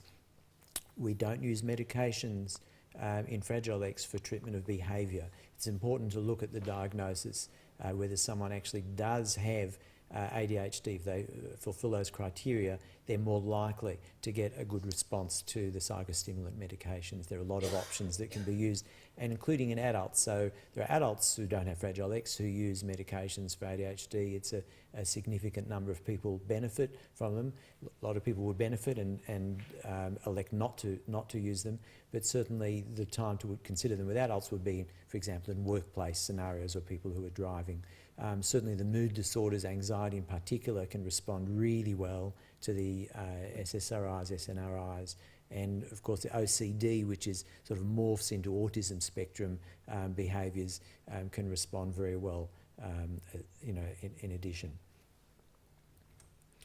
So not just stuck on medications, the environment is very important, and there was this great study that really didn't get a lot of attention by Dyer Friedman, and it basically said that an enriched and structured home environment was the best predictor of IQ with people with Fragile X. So it's very important very early on to put in structured environment modifications. There's an example of a visual support schedule, and this sort of thing is really a must-do, not only in childhood but in adulthood, for people who, if you want to get them into employment, these sorts of things are great. Now, there's a wonderful, wonderful book. I don't often recommend books with Fragile X, especially ones that are written by parents, but there's one done by a mum of two boys, now adults, with severely affected with Fragile X and autism. It's a must-read book. The name of the author is Cindy Rogers. You might want to write this down, Cindy Rogers, and you can get this book through. It's called Becoming Mrs. Rogers, and it's her story through Fragile X of how she learned to deal with these two very difficult young boys, now adults, and how she learned to use these visual supports in managing their everyday activities. It's a must-read book, I would say. It's something that really opened up, and I've been working in this for a long time. It really opened up how to use these visual supports, visual schedules, visual timetables in managing people with Fragile X. She uses what's called the all done method. So you've got these little Velcro things you stick on, and once it's all done, it's all done. You start with a behaviour that the person is already doing so that they learn the visual representations of them, and then it's a lot easier to change. Also makes transitions a lot easier to change as well. So one of the important messages about medications will work in about 60 to 80% of people with Fragile X well. behavioural approaches will work well, but both are quite synergistic. Okay, I'm going to, with pleasure, introduce the third member of our family on today. It's a family show, Michael Cohen, who's going to speak to you about some of his experiences.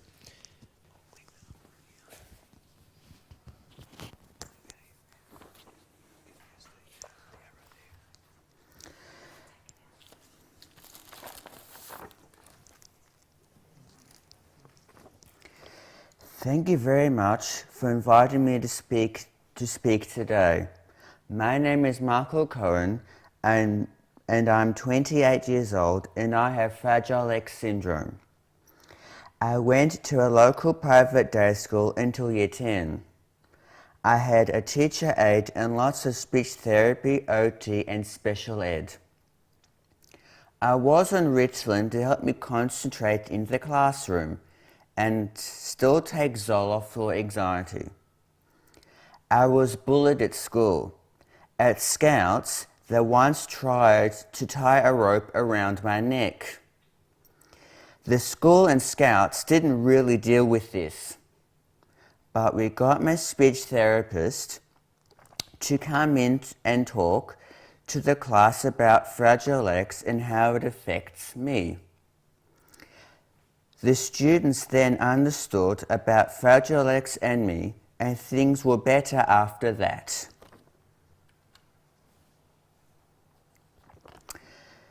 Good teachers made a subject easier by showing me a picture book on the subject or finding me a DVD to watch.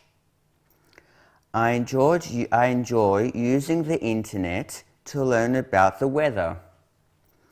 My special ed teacher would help me learn by using things I found interesting, like cars. I relaxed when teachers told a joke and smiled in a calm voice. I became anxious when the teacher spoke in a loud voice, even to another kid. I didn't like lots of written sheets without pictures and hated timetable changes. I also hated being put on the spot, like when the teacher asked me to answer in front of the class or if they sang happy birthday to me. My speech therapist suggested I enter the school public speaking competition. The school agreed to let me speak about me having Fragile X, but not actually as part of the competition. The judge came late and wasn't told about that I was not part of the competition, and he gave me equal first prize. Since then, I've really enjoyed public speaking, and now I'll speak about Fragile X all over the world. Whilst I was at school, I did some work experience at a special accommodation home for elderly people. I enjoyed this and was given a part-time employment for a few years until the facility closed down. After year 10, I went to TAFE at Holmes Glen Moorabbin and did a one-year course called Certificate 1 in Transitions to Work Education. This course is especially for people with learning or social issues and accepted people who are learning, disabled or disadvantaged. We were given experience in different fields such as retail, gardening, baking and hospitality. We also did literacy, numeracy, social and independent living skills. Some of the kids were really tough, and 5 kids were kicked out in the first week because the rules were very strict. Everyone agreed with the rules, which included no bullying, no swearing, and no smoking in the classroom. Everybody had 3 chances, then the consequences were 1, a warning, 2, suspension, 3 expelled from TAFE. One girl threatened me to throw me on the train tracks, and then after that she was expelled from TAFE.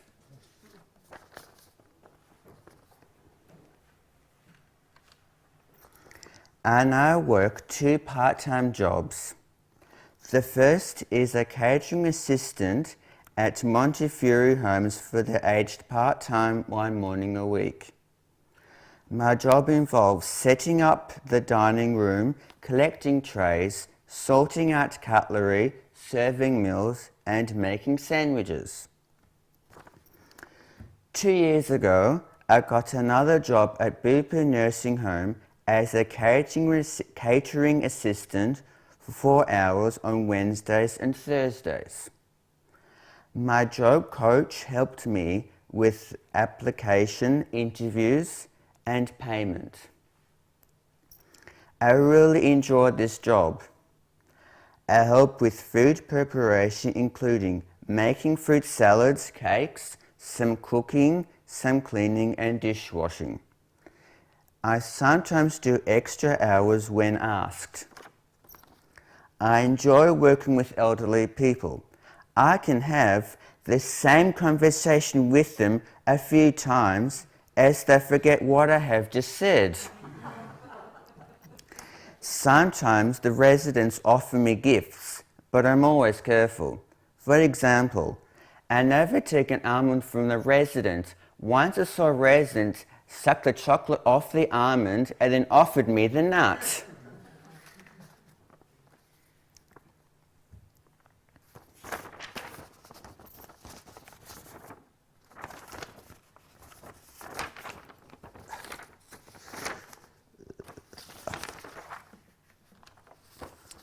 I also don't drink the water from the water jugs there, as I once saw a man take out his false teeth, wash them in the water jug, then put them back in his mouth.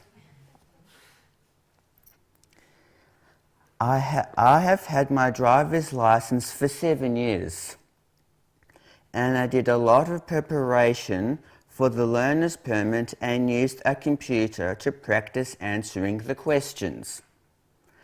I had a lot of lessons over 2 years with a very good teacher, but his jokes were lame. I did 180 hours of supervised driving and preferred driving with my mum. When I went for my driving exam, they knew about my disability and arranged a really relaxed examiner, and I passed on my first exam.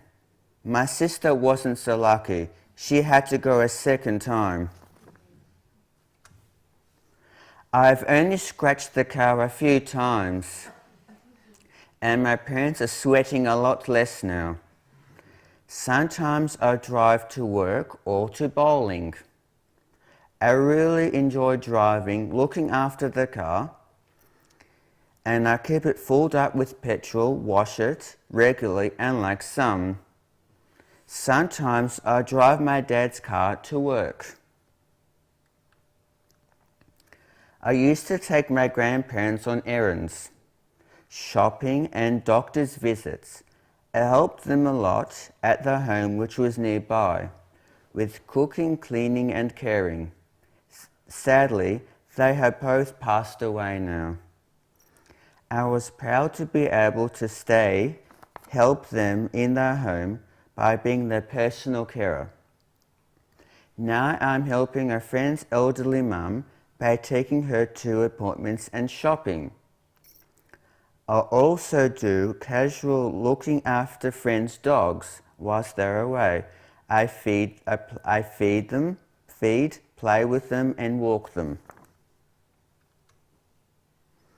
On Sunday mornings, I take our dog Patch to dog training.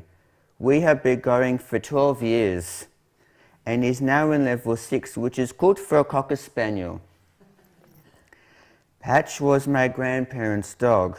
We inherited him. He has been living with us for the past year, and I love having him with us. I feed him, groom him, take him to the vet if he's sick, and give him medication. Patch now sleeps in my bedroom, and I feel much calmer at night. However, I sometimes have to evacuate the room when he passes wind.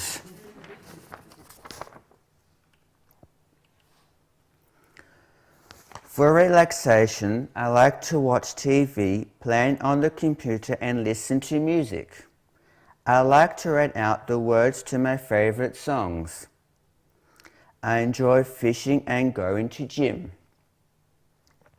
regularly with my mum. We do a body pump classes and I use the equipment. I enjoy cooking and now make dinner for the family most days. I can make a roast chicken with vegetables, meatloaf and rice, spaghetti bolognese pizza and more.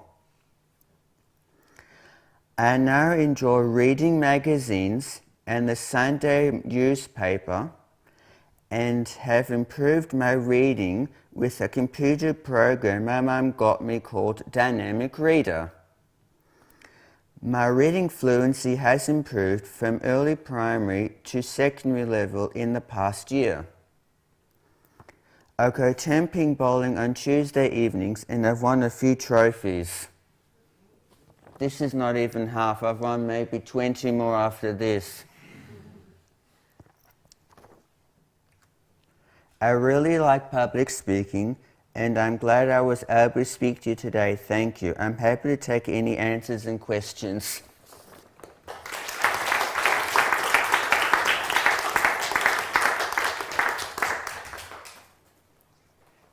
Any questions, Martha?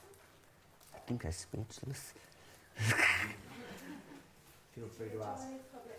Yeah. Before the competition, I liked it beforehand. Yeah, because I wasn't part of it. They weren't told about it, so no. so that was like the first kind of opportunity. I think so. My mum and public speaking, they're not friends. Do you live at home with your parents? Yeah, I live at home with my parents, a budgie and a dog. So do they pay you? No, just out of love. He gets a trip overseas. I get trip overseas, so I'm good. Are there any situations you yourself feel tension building up? When somebody's screaming, like if it's not to me, like another co-worker, I get really anxious, or if someone's really grumpy. What about packing? Packing, I hate packing. Everybody does it. You don't want to see me pack. My parents have to walk out of the room. Do you think your bosses at work are good? And do you think you recommend other bosses to do that they do? At my second job I'm working now, definitely yes. The boss is really nice where I'm working currently now. Like I do different things like unpack boxes and unpack stock, you know, putting food in shelves. And my other job probably not, I'm not recommended, they're not so nice. Yeah. Why not? Because when that company first came in, they cut everyone's hours. So I used to work 3 days a week, 12 hours. They've cut me down from 3 days a week to 1 day a week, 1 day for 3 hours, from 6:30 a.m. to 9:30 on a Tuesday. That's it. So we've lost maybe 30 staff, if not more, have gone to different jobs or gone back home. What do you do when you have to work with somebody that you don't like?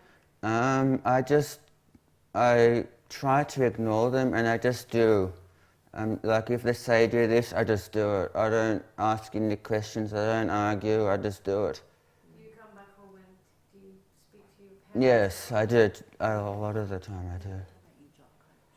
My job coach, I've been through quite a few of them. They really help with interviews and getting a job and how. It's been really good. Thank you. Hi, Michael. Thanks very much. That was great. Thank you. In terms of you mentioned that yelling, you don't like yelling. Are there any other sensory issues that you deal with? Yelling is the main one. When I was younger, I did not like fireworks. Any loud noises, I didn't. When I got older, I just sort of got used to it. How about fire engines? Fire engine, I don't mind. So these were mainly auditory. Is there any sensory, any amount of sensory? Smell, Like touch. I don't like touch. Like if someone touches me, I don't like it. Smell, certain smells I don't like coffee, I don't like it at all. Smoking, if some like group of people are smoking cigarettes, I can't breathe. So, boats I don't mind. My sister, no. So, Vivian, What let's talk about about... cash, Michael? Sure. Handling cash, etc. Do you manage that? Money? Oh. Money.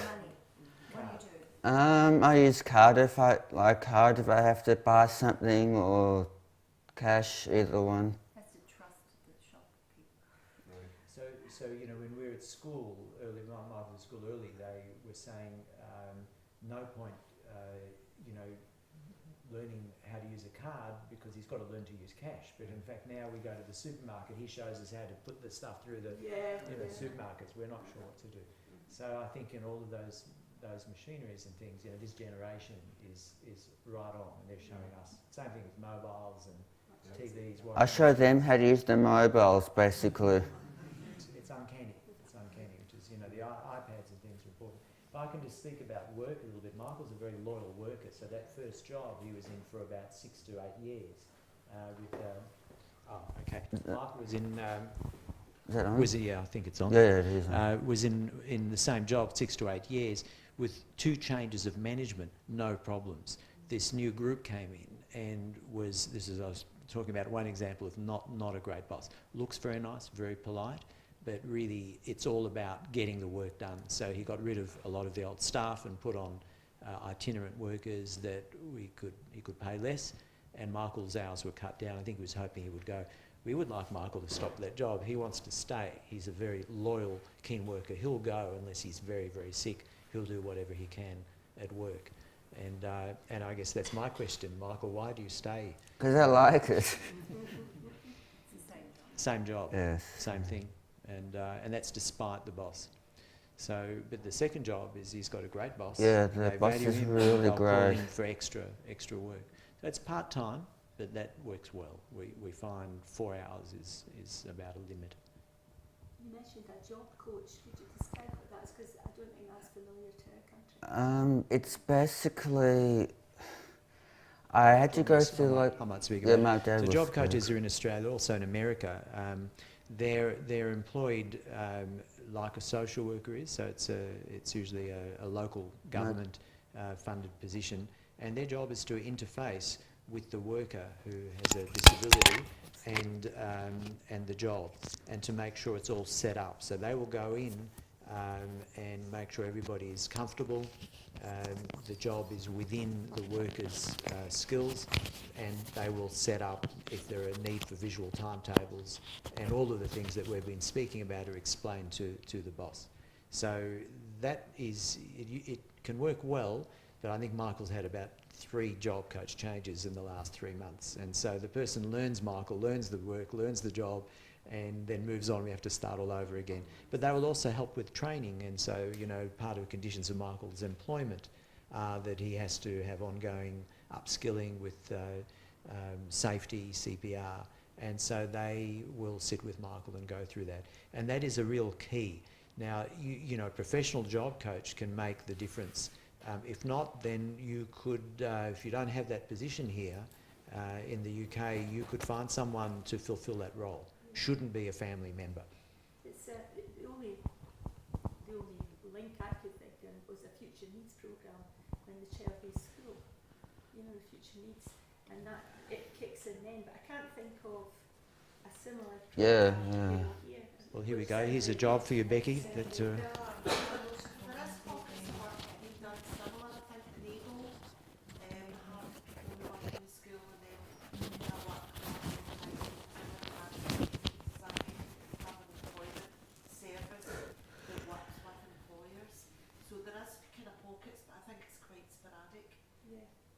it's much more. That works. It works, and it works. It's similar to having someone at school or university that acts as a sort of a liaison. It's a liaison position, so it's not necessarily complex. It's a matter of just defining what can be done and just explaining things to workplace, to a boss, can make all of the difference. As Michael said, at school can make all of the difference. Yeah. Once people realise what the behavioural issues are, that not to demand eye contact. It doesn't mean they're not listening, it just means they shouldn't have eye contact, and just to write out what needs to be done in each job works very well. It can work very well. Yeah. This is more of a legal question for the parents rather than for Michael. In case of age of maturity, do you have any guardianship for Michael? Is he in charge of his life decisions legally? Or do you still have a say? Because you were talking earlier on about people deciding what to eat after age 18. Yeah. And of course, Michael lives with you in the house. You still his carer there. Sorry. Yeah, we're still legal guardians, and we have a legal power of attorney and a medical power of attorney, and we still have both. And yes, we still boss Michael around. But we have arrangements made so that someone, if we're not around, would take that over. We have 3 people, so we have there's his sister and a financial advisor and a lawyer who are ready to step in, and we review that every few years. As far as Michael's plans and decisions, that's as much as possible. We're now at that stage of talking about it, looking ahead to Michael's achieved a fair degree of independence. He'll stay with us for a while, but we're now speaking about, what will eventually happen and where he'll eventually go to. And we're not at any conclusions at this point. We're not in a desperate rush or hurry because we're getting great meals being cooked for us. So. Nice and healthy. Yeah. There's quite a few supports now, technology-based supports for kind of independent living, and I wondered if you used any of those, if Michael did, or if anyone in your kind of clinic used any of those supports. We're all ears. If you've got a list, you can send them through Becky and be very keen. Okay, I'll do that. Do you want to speak about any of? Well, I mean, so a couple that occur to me. One is called Cloudina, which is a service that you subscribe to, and it basically provides a kind of technology-based communication between a member of kind of support staff or a family member and an individual with an intellectual disability. And there's a calendar, there's a kind of to-do list, there's a contact list, and there's one more app, and I can't remember what the 4th one is. But essentially, you do all of the things that everyone would do with their phone, but with a kind of hotline to someone who can provide you with support. It sounds fantastic. So if It you're out does. traveling independently, and you're suddenly anxious that you don't know when to get off the bus, there's a kind of direct contact, and you can hand your phone then to someone else on the bus, and your support worker will say, oh, this is Michael, he's not sure when to get off the bus, can you give him like a tip? We'd love to know about that. One called Brain in Hand, which is much more about managing anxiety, so it reminded me of it when you were talking about the thermometer that you used in the workshop. So essentially it's a traffic light system for monitoring your own anxiety levels, but reminding you to do that overtly rather than letting stress kind of creep up on you and you haven't really noticed how stressed you've been getting.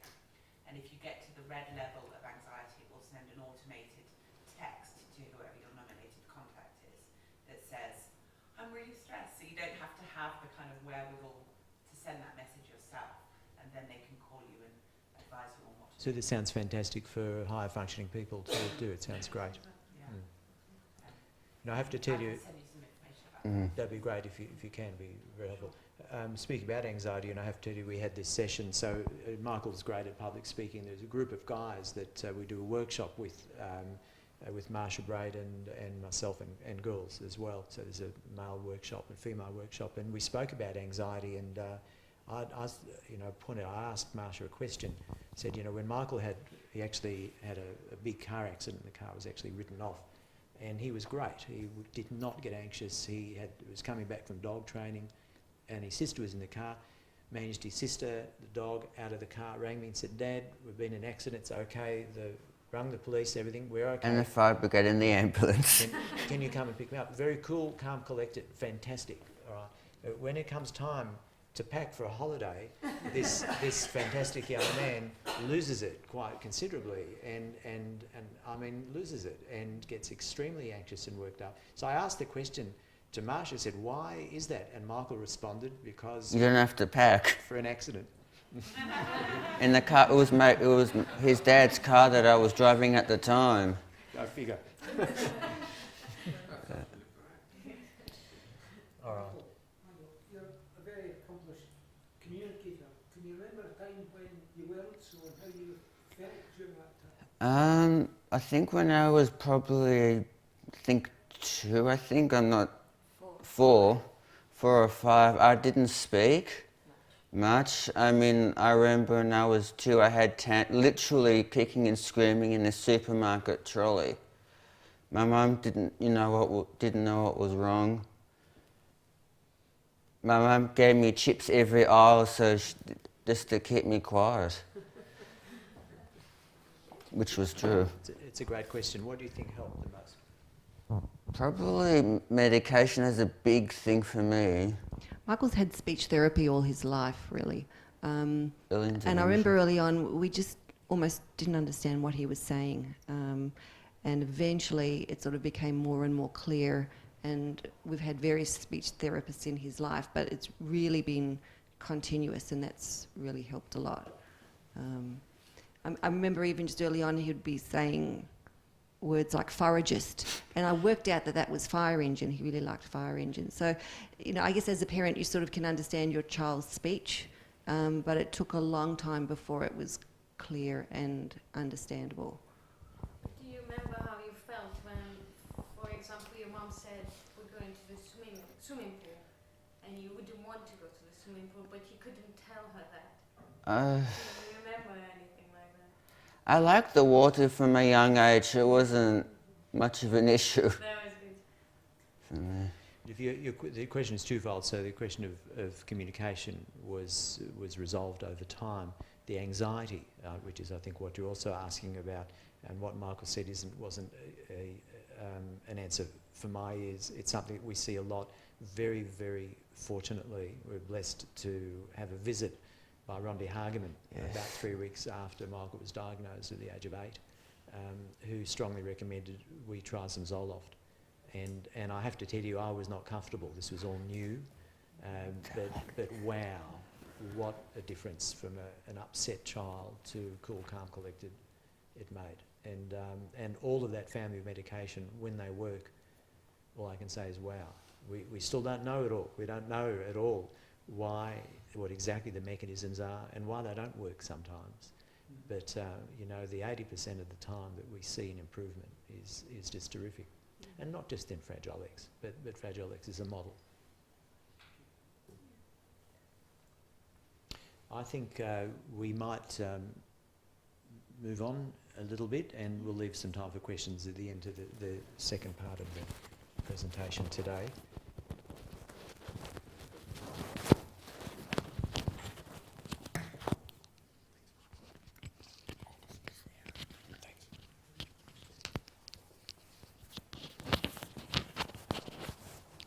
So we're going to have some more time for questions. I'll sort of go through issues to do with permutations a little bit quicker, just to remind you again of that expansion. And we're looking at the medium expansion of carriers is between about 55 and 200 repeats.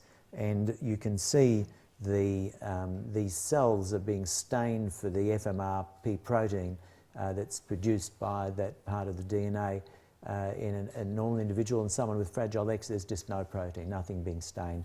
We're not quite sure what the protein or proteins do. They're certainly known to have effects on forming dendritic synapses, and in particular, obviously result in different neurotransmitter patterns in the brain. They obviously do a lot of other things, or don't do a lot of other things when they're not there as well.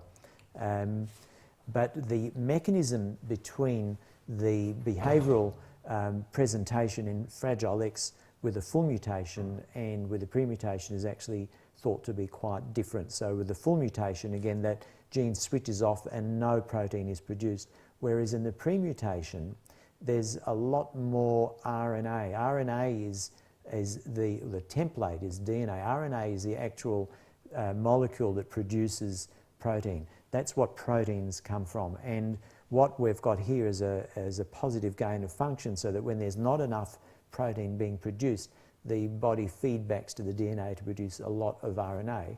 And the current hypothesis with carriers is that there's an excess amount of abnormal RNA being produced, which is producing abnormal protein. And that's the mechanism responsible for producing FACSTAS. We see these inclusion bodies in MRIs of the brain in people with FACSTAS, and probably it was thought to be the cause of the Fragile X premature ovarian insufficiency, and probably also as an explanation for the behavioural and emotional issues that we see in carriers. So this is a young guy who was brought into me. He was in year 9 at school, and his parents came in. He'd been diagnosed as having the Fragile X premutation 5 years before. And the reason he was diagnosed with that is because his brother was very aggressive, had ADHD, and came to the attention of a paediatrician who tested his brother for Fragile X. His brother didn't come up with any known genetic condition at the time, but at the same time, Julian was tested and came up with a premutation. Now they were told, and this was back in around year 2000, that the premutation was not able to cause any problems, and so they went away. But in about year 9 at school, he started developing a major anxiety problem. So, you know, what kids do at school is they work out if they can upset someone, they get a rise out of them. It's great. So they were kicking the back of his chair, and he would yell out. And then the teacher would say, "Stop yelling out, Julian, or we'll throw you out of the classroom." And after his 3rd suspension and possible expulsion, the parents decided to say, "Look, let's look into this Fragile X gene and let's see what's going on." And as you can see, he's got a broad, high forehead. He's got a strabismus, one eye sticking out that way. He's actually got a high arch palate. He's got loose connective tissues. A lot of the physical features of Fragile X, and anxiety. Anxiety was the real stickler. Now, it doesn't matter whether it was caused by Fragile X or not, but he certainly had some issues, and he had some learning difficulties as well when we looked into that in more detail.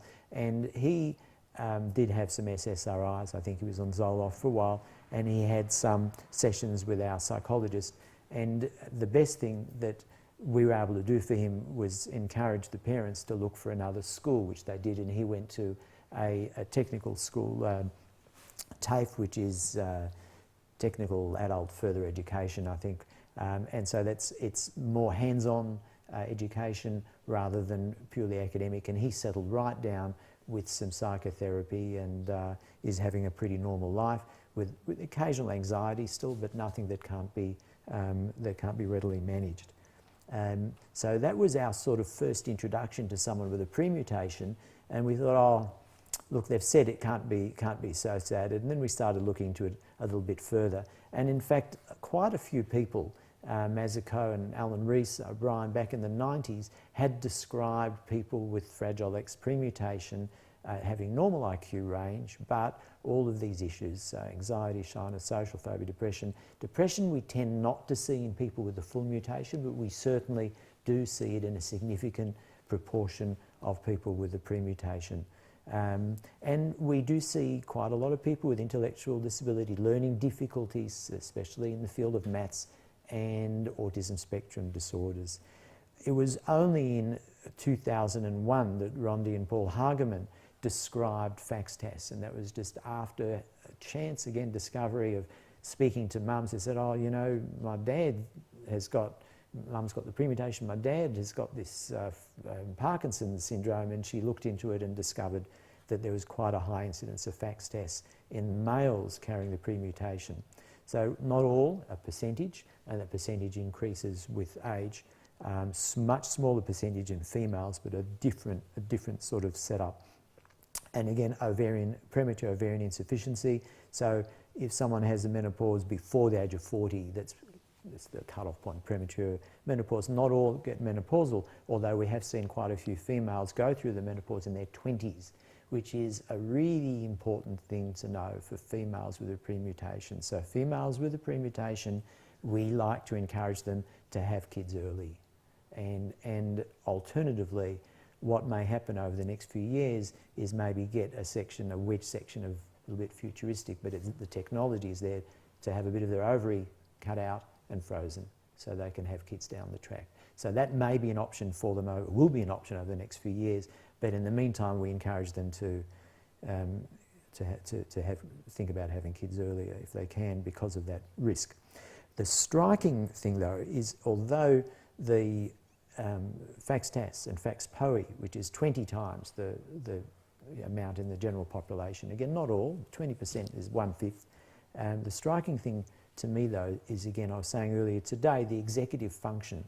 And this is to do with planning, and there's a whole lot of other issues that people with premutation, who carry the premutation, can have. Not all, it's a percentage, but it's a significant percentage. And someone who's done a lot of work for this, amazingly to us, because again 20 years ago there was none of this in Melbourne, is Claudine Cran, who works with Kim Cornish, and she's done quite a few of these papers on a group of females with a premutation. And one of the first things that they showed was actually an effect, it's a right out of the box type thing, but it's an effect on response inhibition. And this is really great science, a little bit boring to some, and probably not of a lot of practical value at the moment, but does underline that there is a group of, there's a subset of females who carry the premutation who may be quite affected.